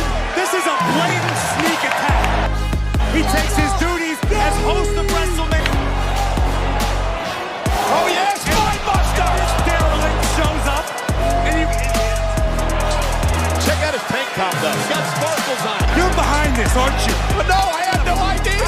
You said the same thing in the Rumble. I didn't know this guy was showing up. Oh, what a kick by McAfee! Miz. Hey, baby boss! Baby boss! Tiny meat! In a $7,000 tuxedo! Yeah, good! George Kittle and the San Francisco 49ers. I'm not sure how wise that was. McAfee's got the official distracted in the ring. Kittle just took out Miz. Kittle telling McAfee to go up top. McAfee heading up to the top rope. And taking out the Miz. Now we're talking. Miz may never win another match. McAfee closing in on another WrestleMania victory. The all-decade punter with a punt to end this thing. Here's your winner,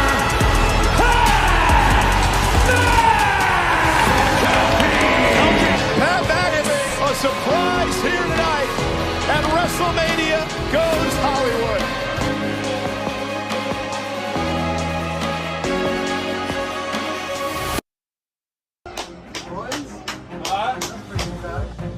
That match was awesome. I had so much fun there. That was a good time. The punt was fucking hilarious. You got a tiny balls champ going. I had a feeling. We were sitting here all day. Oh, I wanted to text you earlier. I was told not to text you. Well, of course. Nobody fucking texts I was me. told not to text you. Dude. You had a hell of a show. I'm so thankful to the people at the WWE. It was a super cool night, super cool moment, and I'm very thankful for it all. 5:30 a.m. Sunday. This day started 6:30 a.m. Saturday. So much cool shit happened in between now and then. Joke of an existence. I'm very thankful for everything. Let's go take a nap. What? Let's go. This show stinks, and the fact that you listen, we are very, very thankful for it. McAfee on the line with a gorgeous assist. The all-time leading tackler for the Green Bay Packers, you pig! Damn it! Be a friend, tell a friend something nice could change their life.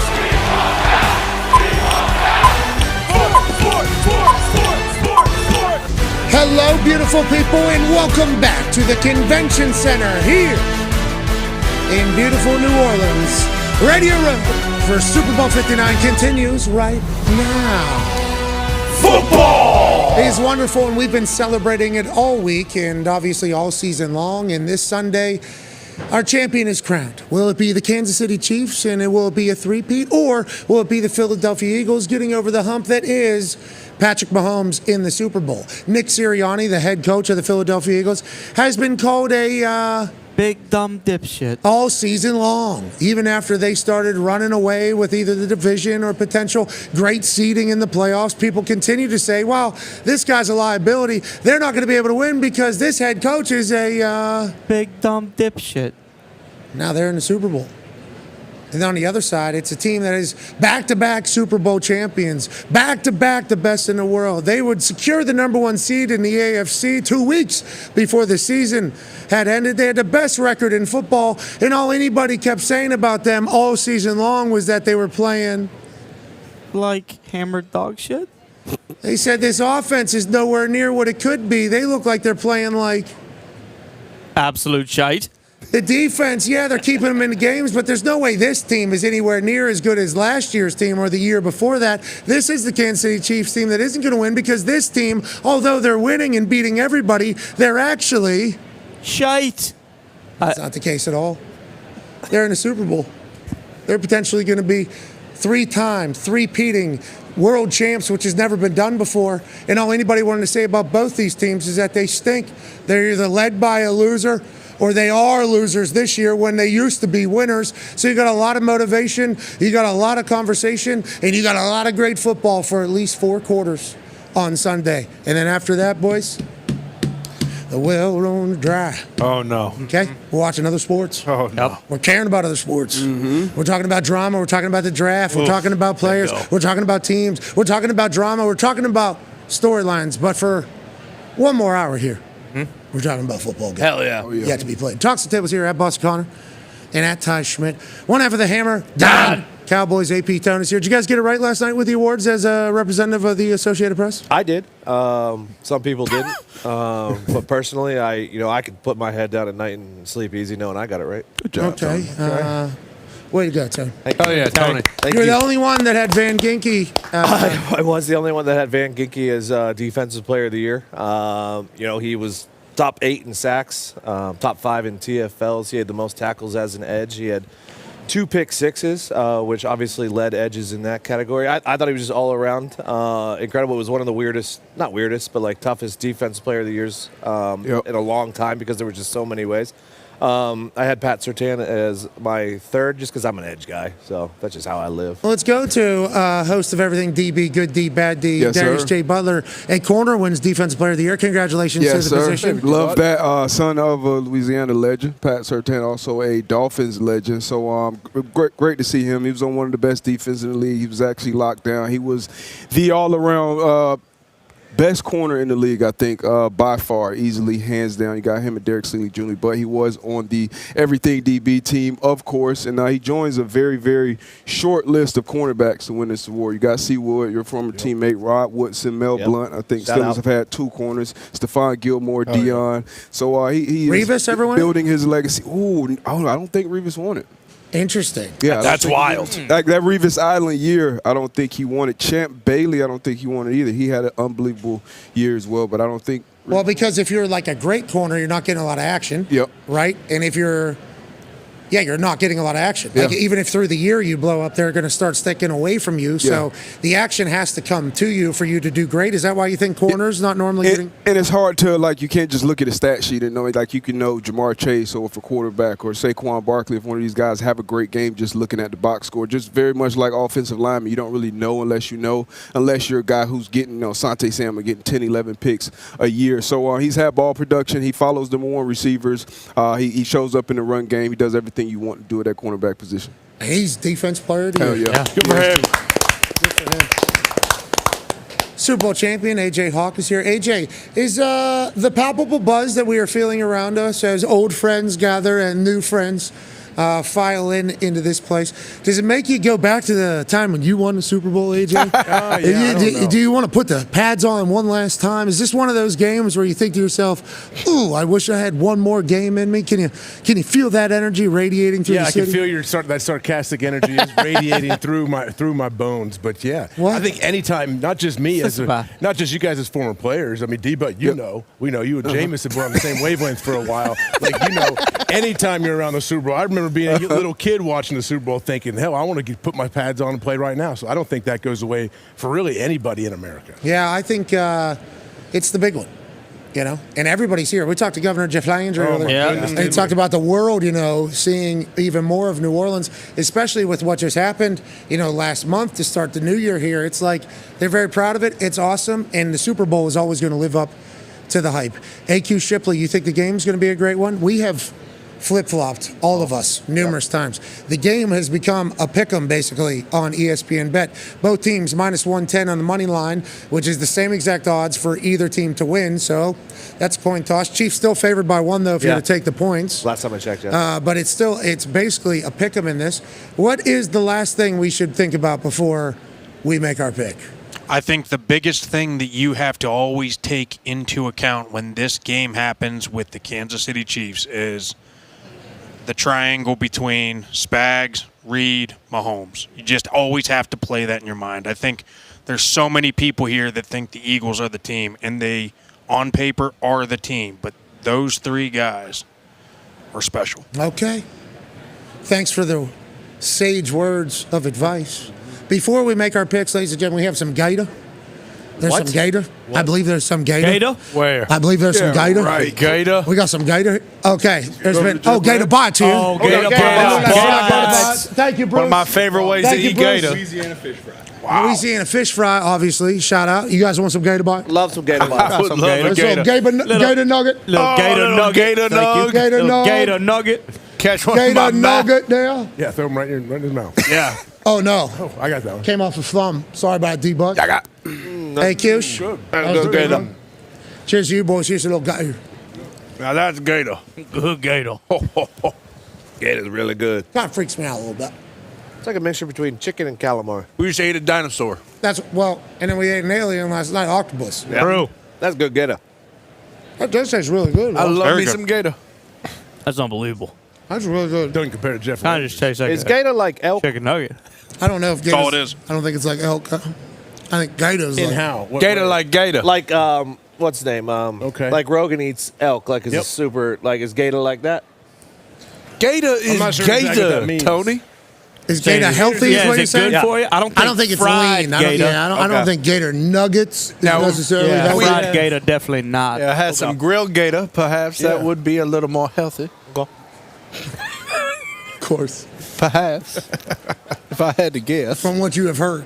From my Gator knowledge. Have you been talking to a lot of the locals? I've been talking to a lot of locals, yeah. How do you feel about the city? I feel great about the city. Like I said, it's just got that Detroit flair. You know, there's something about this place that makes me think of grit and hard work and Gator and plenty of other things. Maybe some po' boy. You're telling me when we were walking around the French Quarters last night, you thought of Detroit? No way. That was out of a movie there. Yeah, like a 8 Mile movie. But France, you know, it just something hit me. I don't know what it was, man. It just I went right. I thought I heard Eminem rapping in the background. That French Quarters was cool. Yeah, it felt like we were walking in history there, legitimately. Oh, tight streets there, cool designs. Pirates of the Caribbean. The way it's set up is wild. Yeah, I mean this Tortuga. It's amazing how quick the accent can rub off on con men. Oh man, I love it. I think this could be you. What accent? Yeah, I could definitely love to talk like this. You could definitely love it. Yeah.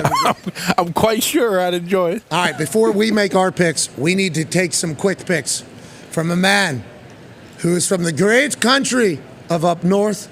He's been giving out picks for decades and decades. Ladies and gentlemen, it's time for Sports Rage.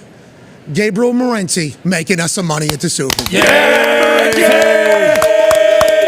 What's up, Gabe? N-O-L-A, NOLA. Yeah. Okay. Who's got it better? Yeah. Nobody. Yeah, Morency. Yeah, Gabe. Hold on, you gotta turn his mic on. Turn his Gabe. mic on. Hell yeah. Hey, can you turn the handheld on? He's got the handheld. I wanted AQ to enjoy this. My man. You're on. Yeah, Gabe, okay. Okay, Gabe, every year you come on, you bring the energy, you bring the juice, you bring the fashion, you bring the jacket, you bring the flair, if you will, but you also try to bring the rage. Oh, yeah, and we try to Cajun style. Okay, I like that, especially with a little gator up here. Yeah, little gator. Little gator up Little here. frog gator. You also try to bring us some winners. And in years past, you gave us first touchdown scorer, Odell Beckham Jr. plus 750. You've hit a couple winners for us in the past. Today, what do you have for the big game, and what are you thinking about whenever you're 2 days out? Well, you remember a couple of years ago when these two teams played, who scored the first touchdown?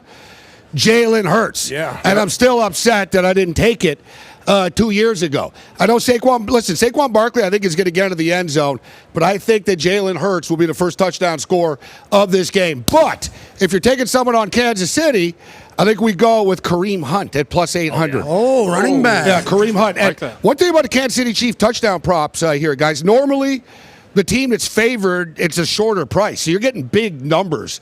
If you think somebody on Kansas City is going to score first, you're getting a nice price for it. Like Xavier Worthy's 10-1. Travis Kelce's like 8-1. Wow. Kareem Hunt's like 8-1. So I'm going to go with Jalen Hurts. You're getting like plus 600 range.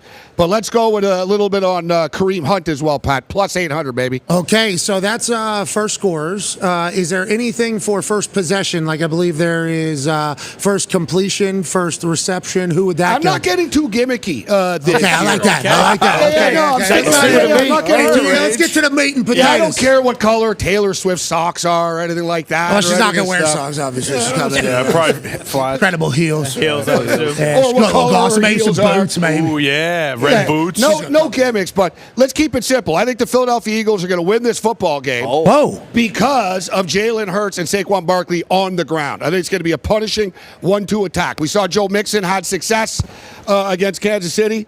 We saw C.J. Stroud had success. C.J. Stroud doesn't really like to run the football that much. He took off. This is the playoffs, guys. You know better than anybody.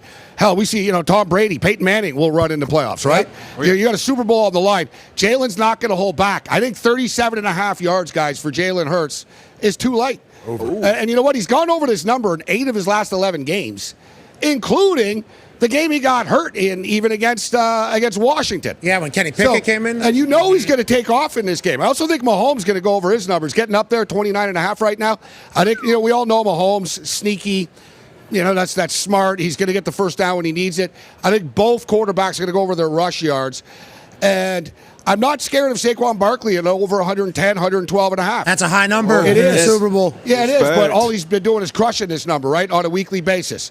You can't stop him. Listen, guys, we saw the Buffalo Bills ran for 73 yards in the third quarter alone against Kansas City. For whatever reason, Joe Brady stopped running the ball in the fourth quarter. Damn. Come on, Joe. I think you can have success. The only gimmicky prop, and this isn't a gimmicky we like one. it. Kind of gimmicky, though. No, listen. A little gimmicky. A little bit gimmicky. No, this is for the crew here. This is for the defensive boys. Over 42.5 made tackles for the Kansas City Chiefs. Okay. Over 42.5. I like what's What's a normal line there? What does that mean? What's a normal line? I like your thinking here. No, exactly. Eagles are gonna run the That's ball. how he affords those nice cowboy hats. That's right. And boots. We're We're going going to to have a line. No, basically, I didn't know you could bet on that. Saquon Barkley's going to touch the ball 25 times, 23 times.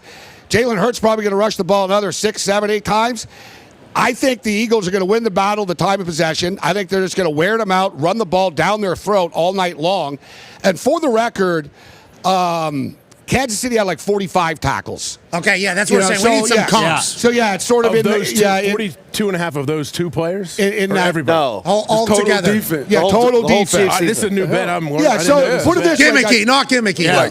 I don't look like an accountant, but I actually am one. So I'll tell you. Get out of town. Not in numbers. No way. Oh, yeah, I got just books. A little bit I got books. I'm lying once. I'm lying a little bit here, but the Eagles ran 66 plays in their last game. Okay. All right, so out of the 60 plays, how many times are they going to go out of bounds? Does that not count as a tackle? That's not a tackle, right? So that's the only thing that could beat us. That player gets a tackle, though. That player gets a tackle if they're the Let's closest say no to him one and runs touches out of bounds. Barkley, just runs out of bounds. It's not, I so lost that the play doesn't without count. a tackle. Yep. So it's like half tackle, assisted tackles, Gotcha. all combined, because I think the Philadelphia Eagles are going to run a lot of plays. Yeah. And I also think, I don't think they're going to run wild. There's going to be times in a game where the Chiefs defense will stuff them a bit. right? So I'm expecting a lot of plays run, 60, 65 plays, for the offense. I love everything about that. Tone has a question for you, Gabe. Yeah, I do. On that basis, I kind of like Drew Tranquil. Sorry, he is plus 750 to be the leading tackler in the game. He's the Chiefs' leading tackler in the playoffs. Bet. How do you feel about that? That's a good bet. You're getting a nice number. He's a good gambler. Good gambler. Good gambler. That's that. Like I said, that's why he is who he is. Pretty good gambler. That's who he The is. favorite is Zach Bond, and then it's Nick Bolton, and then Drew Tranquil, I believe, is fourth, shortest odds to be the top tackler in the game. So that's why I went with that one. Xavier Worthy. This is another one. I want to get to Xavier Worthy. Xavier Worthy, we know he's a badass, and we know he's going to haunt the Buffalo Bills from here to eternity. Who would have saw that coming? Oh, right? Buffalo Bills fan, Gabe here. Congratulations to Josh. Man. It's a great job by, let's hand it to them. And I've said this before. The Kansas City Chiefs, if somebody's breaking into the Kansas City Chiefs practice facility, and you see the robbers leaving, I wouldn't call the cops. I'd be like, listen, they're on their own. If you're the Buffalo Bills, you're going to help them out at this point in time? Oh, you're talking about trading you? Really. At what point in time do you learn? So I knew that Xavier Worthy was going to score a touchdown against the Bills. He did. Of course. And here we go again. I think he's going to score a touchdown in the Super Bowl, guys. I like Xavier Worthy to get into the end zone for the Kansas City Chiefs, like plus 155, plus 160 right now. But I like Xavier Worthy under 5.5 receptions. Oh. I don't think he's going to catch six balls in this game. I think he's going to catch 4 or 5, and he's going to get a couple of carries. And Xavier Worthy's rushing yard prop is 5.5 yards. Yeah, slow. All right? Don't tell me you can't pick that up. You know what I mean? Like, we're going over 5.5. Yeah, definitely. I also like Saquon Barkley over 14.5 receiving yards. That could happen on one little bubble screen. Yeah, that's Saquon Barkley football. 32.5 yards is the average touchdown score for him. Go ahead, D-Bud. Speaking of Saquon, and you're a Bills fan, so congratulations on Josh Allen winning the MVP. Who do you like? I didn't get a cut of the bonus, man, so it's all good. It was a big bonus. Love that. But what's your best bet for Super Bowl MVP going into the game? Super Bowl MVP, when it's all said and done, I think it's going to be Saquon Barkley. Okay. I think Saquon Barkley.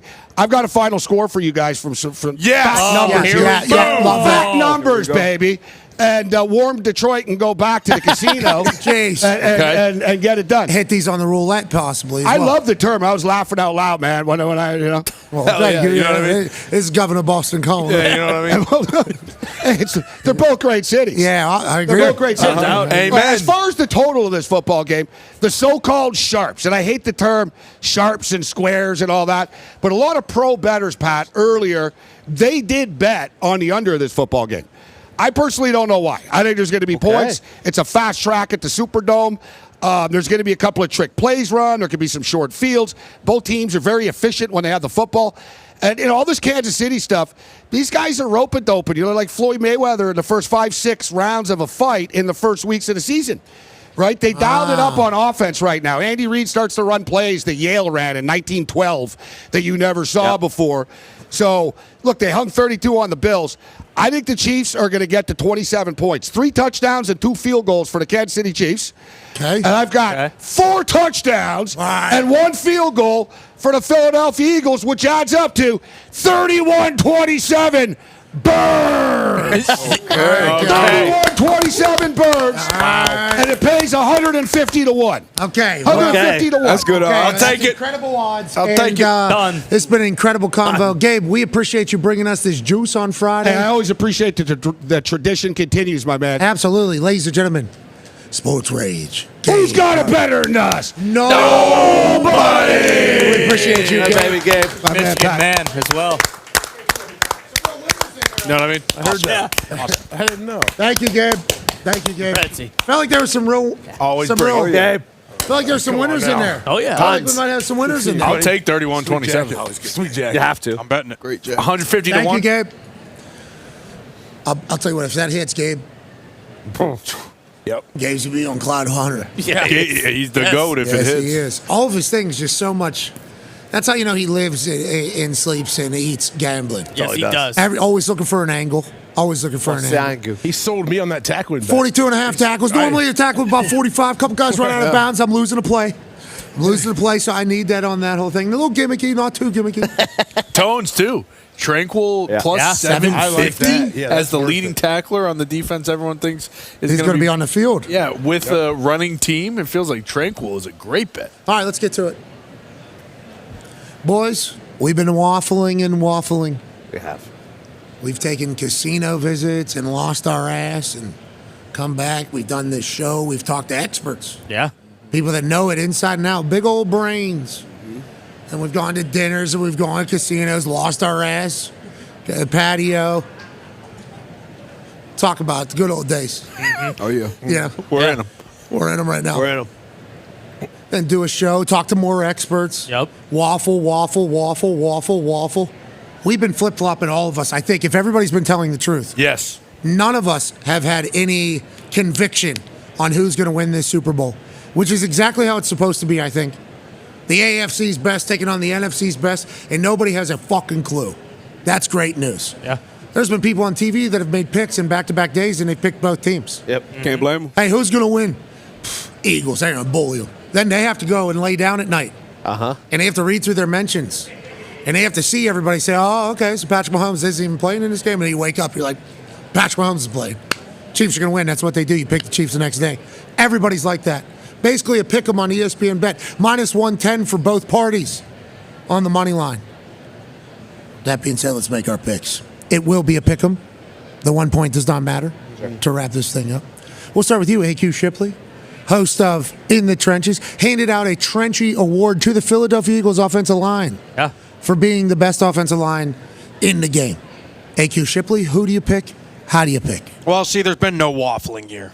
I have been fully convicted. I have unwavered on the Philadelphia Eagles offensive line. I've wavered a little bit on one guy, but I've never wavered on the Philadelphia Eagles offensive line. And because of that, they're going to win. They are going to win. And I think they're going to win exactly the way that Gabe just said it. They're going to get the ball and they're going to pound it. Saquon's going to run it. Offensive line, they're all back. The center's back, the guard back. They got a fully healthy group. How healthy? No idea. It's a Super Bowl. We use everything you got. Eagles will win this game. Okay, there for a bit you did question, didn't he? Yeah, he did. Because you said you never wavered. You had did. them as the sixth best team in the divisional round when there's 8 teams. Had the Rams above them. But where did I have that offensive line that same week? Number one, but you said they can't win the game. Well, that changed after I saw that offensive line win the game. Okay. Your thoughts have evolved after They've saying, evolved. wait a minute, this group is legendary. Is there a chance that they go down in conversation? They could have had the rushing title.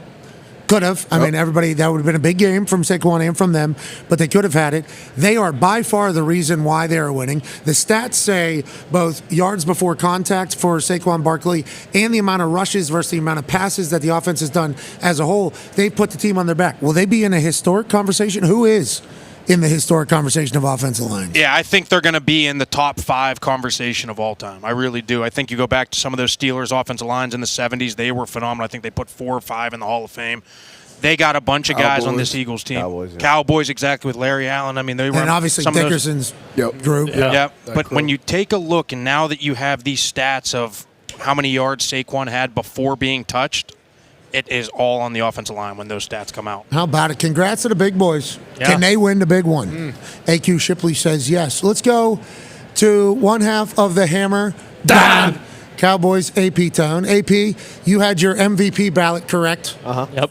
Congratulations. Thank you. Do you appreciate the fact that people were wondering why you got a vote and then you saw everybody else who had a vote and said, wait a second, who? Well, You make me feel a little I'm bit the better. problem. Spelled your name wrong. A lot of people are Not saying, noise. how come Tony Diggs is not on this list? That's not my actual name. My name's Anthony. It's short. Tony's short for Anthony. There's people that don't know that. Yes. See, that's the problem. There's some places that have 0 Italians. Yeah, well, exactly. Not a problem, but I see what you mean. Spelling, I can hurt it. But please, go on. Anthony, you did great with your AP votes. You represented you. this program very well. We're proud of you. Thank you. Thank you. Thank you for the opportunity. Thank you for doing all the work. I did waffle. Okay. Early in the week was always the Eagles for me, just because on paper, statistically, the matchups, I thought they were the better team and the better matchup. Today, I waffled a bit in my head. You're not gonna bet against Patrick Mahomes, are you? But I am. I'm going to stick with my prediction early in the week and my gut early in the week, and I am going to go with the Philadelphia Eagles. Okay. O-line, D-line, Howie. Wow. Listen, O-line, D-line. when you're born and raised in a steel town, built on running game and defense, you kind of always tend to lean that way, and that's what I'm going to do. Okay, so Akush taking the offensive line.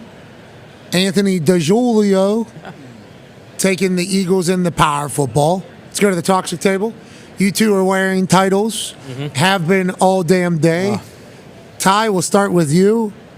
Who are you picking, and is it the Kansas City Chiefs because you've been wearing that all day?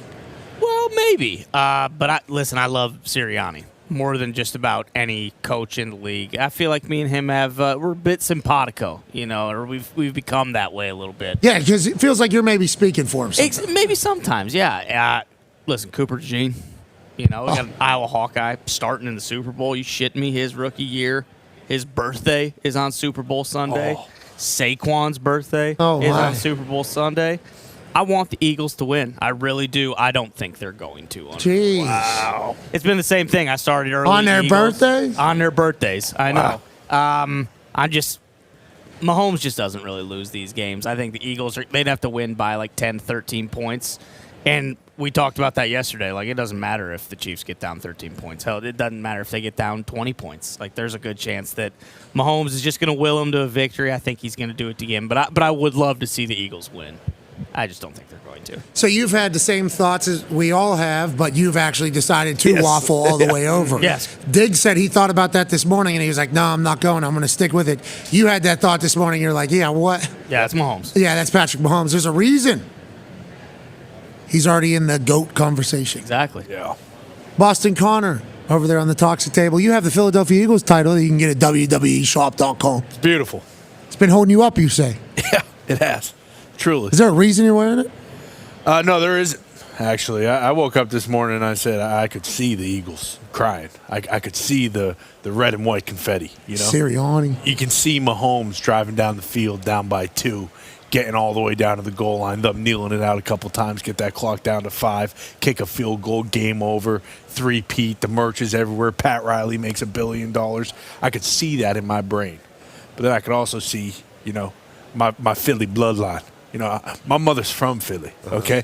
I got Philly blood in these veins. That Cajun accent. And then I think about how could I not acknowledge Philadelphia and what they've done this year, and Jalen Hurts, and that O-line, and Sirianni. And I watched The Star is Born on Sunday a week ago. How was it? Bradley Cooper. So good. He's the front man. And as I'm kind of just looking to Sunday, I see Bradley Cooper slinging Philly cheesesteaks on that field to everybody, every player who just dumped Gatorade on Coach Nick Sirianni, who isn't a big dumb dipshit, who's a genius, who's kind of the future. This great man right there. Serving cheesesteaks right now out of a food truck here in Louisiana. He's dealing them. You know what that brings? Good mojo.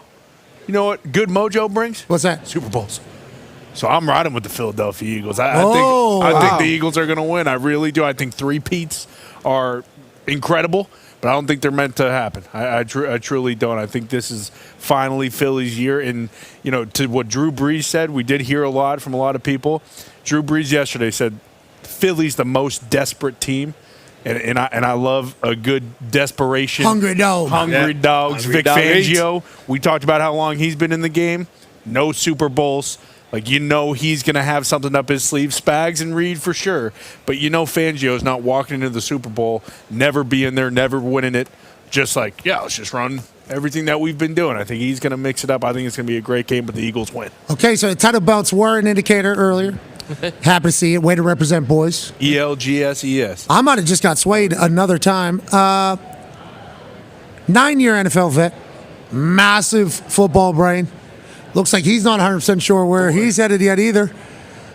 Ladies and gentlemen, host of Everything DB. Good D, bad D, Darius J. Butler. How do you like the game turn out? Been waffling all week long, because everybody's been saying it all week long. You look at the rosters. The Eagles got the better roster. There's no doubt about it. They got more talent. They got more money spent on the rosters, well-constructed. But then I can't bet against Patrick Mahomes in the Super Bowl. He always gets it done. You think about the triangle you mentioned, Andy Reid, Patrick Mahomes, Spags. They always get it done in the biggest moments. And history's, it's right on the line, 3-peat. They are the villains. But that being said, when you root for 4 teams, and one of them make it. Jalen Hurts doesn't turn the ball over. Matty P talked about it earlier. We talked about hearing from a bunch of people. Matty P has been on this stage in this moment for a bunch of times. Number one defense, number one rushing attack with the quarterback that doesn't turn the ball over. I think it's their time. Philly, they get it done. Okay. Fly Eagles, fly. Wow. Yeah. E-A-G-L-E-S. Eagles. 4 out of the 5 votes thus far on this particular Don't feel stage. great about that. No, me neither. Be honest with you. 5 out of 6 if you count Gabe Morency, who gave his pick. A.J. Hawk, Super Bowl champion, all-time leading tackler for the Green Bay Packers. Have you been swayed by anybody on the stage thus far, and which way are you leaning? Well, I've been swayed all week. I absolutely have. Every single day I've thought different things, but since I have sat up here, I'd say the last 12 minutes, I'm 100% sold. Okay, that's all you need. That's all I need. The last 12, I'm like Bill McComas when someone's attacking his blackjack skills. Like, he's going to die on that. It's a hill he's willing to die on. It's how he plays blackjack, right? Yes, I agree. That's how strong I feel about my He was actually starting to get heated at us for calling out what was happening in front of his hand. Smart move. Turn it on him. Yeah, he was trying to turn it on us, but too many people were like, nah, this is pretty asinine, dude, what you're doing here. Yeah, and that's... But it made how him a strong I firmer feel. believer. Being persecuted by you guys makes me more firm in my beliefs that the Philadelphia Eagles win this game 31-24. Wow. We didn't persecute you. I didn't see that coming. I felt it. I thought you were Chiefs the whole time. I really did. Until now. I might have been. Last Eagles. 12 minutes. Eagles. It's a Eagles. great chance we end up on the Patrick Eagles. Mahomes reel. He's Eagles. Chiefs, though, right? Yeah. You got one. We're just giving him more motivation. Gumpy, who do you got? Love the Chiefs. Okay, we got 2. Okay. Bobby O'Carrick's over there. That's a good sign. Good to see you, Bobby. Bobby, good to see you, Bobby. It's a big moment, Bobby. Yeah. Keep moving, Bobby. Who's Jeff Landry picking? Ask him on Sunday morning. He said, Yeah, he still doesn't know. I've been watching in the box. It's my state. My wife got 2 tickets. She's lucky enough to bring me. No, I'm lucky enough. Nice enough, yes. Yeah, the way you say that really make him look bad. Yeah, true. Or the other way. Apologies, Governor. Man. You know. 12 minutes you've been locked in? I'm not joking. Yeah. This Darius, is the you've most been I've locked ever in? waffled in my life. Would you like to change your pick? no, sticking with it. Would anybody like to change their pick? I'm thinking about it. I'm not. But I'm not. No, I can't. Locked in. You got to acknowledge your bloodline. I got my bloodline on the line. I'll take the Philadelphia Eagles. Wow. That was hard coming out of my mouth. I don't like it one bit. Bad. Chiefs are still the Chiefs, ain't they? Yeah, I thought that's what you were they gonna are. say. History. 3-peat is what they said immediately after the last one. I'm taking the Chiefs. Get the fuck out of here. What was I thinking there? Well, it's hard to get over. It is. What was I thinking right there? Everyone's getting swept up in the Philly fever, and I get it. I mean, we had the Eagles Swoop. the Eagles super fan, full time, 7 years. Philly now. sports guy. Philly sports guy. We had him over here. He's full time now for 7 years. You think that's not going to sweep you up a little bit and be like, hey, we love this team. We've had Siri on the show. I mean, we had guys. Love the way they're built. Love it. Love everything. Jalen about Carter's playing 99% of the snaps. Yeah. He's a D lineman. Zach Bond. Howie Roseman yesterday, so incredibly kind. Great guy. The way they built the team. How he seemed loose. He did, didn't he? Just walking down the French Quarter. Real comfy. Shades on. Not a worry in the world. Strong. Yeah. I mean, he came in real strong with the hand. Fired up. It was a full on what up? One of those. And I saw his J's. I was like, damn, really nice shoes out of you out here. And they introduced me to his family. Great guy. Great guy. Love Sirianni. He Came on the program. Love the offensive line. Yeah. How about that D-line? How about Philly D-line? Vic Fangio's a dog, too. He needs one, doesn't he? Yeah, yes, he absolutely. does. Yes, he does. I'm taking the Eagles. Oh. Okay. I'm on the Eagles. Okay. We can cut whichever one. Sit with that for a moment. Yeah. Bathe in it a little bit. Yeah, have a little. Yeah, have a have little some game. game. Anybody else like to change their pick? Are you locked in? Kinda. You're locked in. Absolutely. You're locked in? My team. Yeah, Fly, this is fly. one of your teams. Played for the Eagles. I have to. I have to. I'm sticking with the Chiefs. Cool. Colgate, interesting. Not as Not good, as good as Wolf. Wolf. Pipe it, hot well, gator. yeah. Full Gator is interesting. There's nothing like a fresh. Well, Gators are cold-blooded. We got to go. I got to leave too here. Yeah, you do. Chiefs are still the Chiefs. They three-peat. All right. Be a friend. Tell a friend something nice. It might change their life. I really like Saquon. Last chance. Oh, my God. Haven't seen fake Andy Reid. That's true. I think So that's a I don't good know. I think thing. Chiefs. I think that's a good thing. Give me the Chiefs. Yeah. Give me the Chiefs. You thought I should go the other way? I think, well, He's not confident. He's not here. Fake No, Andy I think- Reid, I'm a little worried. worried. He's Seen him every year, and they've won. I'm worried. Now We he's not definitely here. saw him bopping around every day No. the last couple of years. Same with yeah, the yeah. Wolf. A lot of bopping. Yeah. The Wolf got. He's The in jail. Wolf's locked up now. Yeah, he's a They complete- won't let him out. He has been locked up, hasn't he? Yeah. Not like Mike the Tiger. No. This Wolf locked up. Tiger. Mike loves He's a him. free Mike's pretty tiger. happy. Nice tiger. Free tiger. Chiefs are still the Chiefs. God, how though? How do they win it? What color? They'll figure it out. What color's your shirt? Green. I know. Yeah, I was looking around. Green. Oh. There's been a lot of green here. He's got a Philadelphia thing that says "Build a wall around Philadelphia." The hell? That was not a compliment to Philly. That's right. But at least it's got Pennsylvania reference on it. Oh, okay. His shirt literally said, "Build a wall around Philly to make it better." Pittsburgh. Pennsylvania. It's a Pittsburgh reference. So Knows where he stands on Texas, though. Yeah. Well.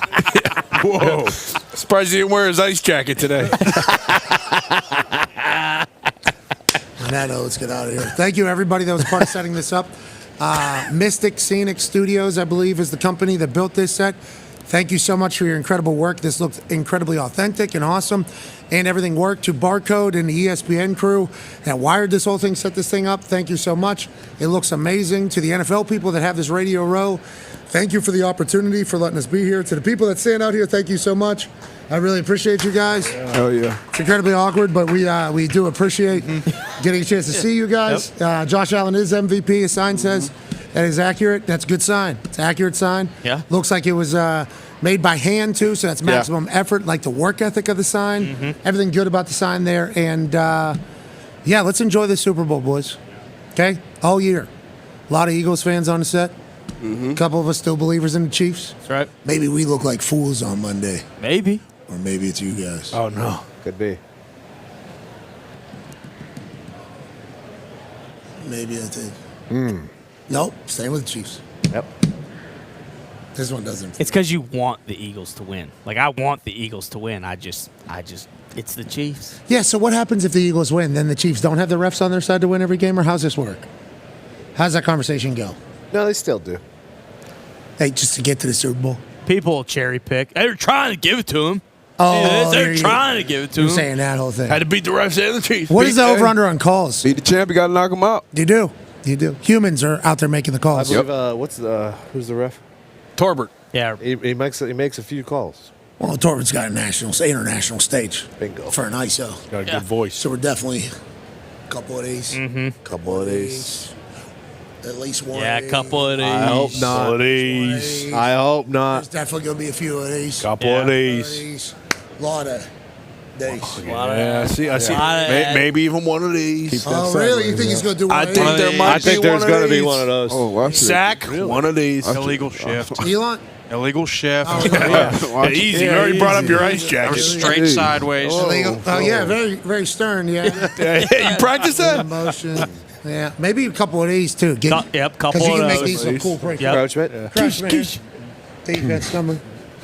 Will he do anything cool, like index card, No. like Gene Steratore? Nope. I don't know if he has that. not You might his have bag. like a cool Tom Cruise run over to the replay cam. Fox is calling it. Tom's on it, right? Yep. He's going to be great. Sure. Definitely. Burkhart's going to be fantastic. Yeah. Pereira, Dog. Yeah. Prayers there. Yeah. Blandino. Yep. Playing Dino. Dino. All the boys. What's halftime show? Kendrick Lamar. Yep. Caesar. SZA. SZA. Hopefully. SZA has been announced. Hopefully Wheezy. That ain't happening. Yeah, he said he's not going to be in attendance. Shite. That's what he would say, though, right? Kayfabe. Absolutely. So we'll see. We're going to get a couple surprises for sure. Definitely. Always do. Not Drake. Sure. I think that's probably a good guess.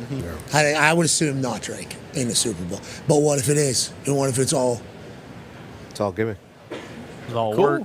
I don't know if that would be a pretty wild scene. It would be cool. Oh, yeah. Drop the lawsuit on the stage. It's getting dirty out there. Let's enjoy the game. Yeah. Boys in the back, great work, boys. Great work, boys. Work, boys. The Island, Foxy and the lads. There you go. Really good work, boys. All right, let's get the hell out of here. We'll see you for Overreaction Monday. I think it's going to be a great game. Great game. Yeah. So- Pumped. Chiefs still Chiefs. Chiefs still the Chiefs. Right? We believe that. Yeah. Yeah, I do. Yeah. And that's what's awesome. Keep Because reassuring if they each don't other. win, guess what? Very happy for Sirianni and all the boys. I am in very Philly. happy for Syria. Yeah, absolutely. That they made it to the Super Bowl. Yeah. Be a friend, tell a friend something nice that might change your life. We're in this thing together. Team on me, team on 3. Have a great Super Bowl weekend. Be safe. Enjoy it all. Overreaction Monday is going to be epic. Yeah. Team on 3. 1, 2, 3. Team. Goodbye.